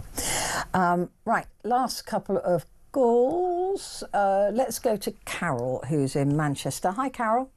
Hi, good evening. Hi, how are you? Great programme as usual. I had to ring up at the last minute. But yeah, regarding processed food, to me, right, it's a combination of a poor person's food and a quick way of making food, and it's a combination that I don't even think that people know what processed food is. I agree with you. I think we all eat more processed food than we think, but ultra processed food, I think that people just don't have the time to stop and think about that. They just go and buy food for their family as cheaply as possible. And they don't. And the other thing is, because of electric and gas, that's got so expensive, I'll be honest, I'm doing it myself. You know, like, you can put it in the microwave. I've got 2 things in my oven, my small oven, my big oven, and I'm looking for saving, which I've never done that for years, saving how long it is to cook in an oven. I've never done that. I go back about 5 years ago. I have never, ever looked about my gas, my electric, or ever. And I think what's happening with the gossip that I have with my friends and whatever, processed food, microwave, which is the majority of that, and of course your meats and whatever, processed, your ham, your beef, whatever, your turkey, your chicken or whatever. People are looking now when they go into the supermarket is how long it cooks for. So that's more dangerous, you know, like with what they're eating. Because really, processed food is a bit of a luxury. And people don't realise that it's a luxury to a certain degree because it's not that healthy. And that was an interesting question that Sam asked there, was saying, you know, when did meat become the luxury and processed food become an everyday? Exactly. And that's a really interesting switch, isn't it? And we've all become sort of brainwashed into this way of living now. You know, the lack of knowledge, lack of gas and electricity, the costs of that. Exactly. And I think that's what people, I mean, when we had processed food, when I started to touch processed food, was a fast timing thing to do with time. Now it's to do with energy and, you know, out the costing. You know, like it's turned around. You've got a double whammy, or maybe a treble whammy that I don't know about, but a double whammy that I know. At the end of the day, it's time and then cheapness, and then might be something else or whatever that's coming up. But to me, yeah, it does need looking into. I agree, and I think that we're just getting we're almost being forced to get further and further away from food, from what food looks like, from what food is. I mean, my generation, I've got. Did you ever have takeaways when you were a kid? My generation of my children is like, they haven't got a clue. I mean, with the grace of God, one of my girls, you know, like even meats, they haven't got a clue with it. You know, like what's, I mean, of course they know a chicken, you know, like with it. And one of them asked me several years ago, what's the difference between how you cook pork and lamb and beef, and I've been there all our life.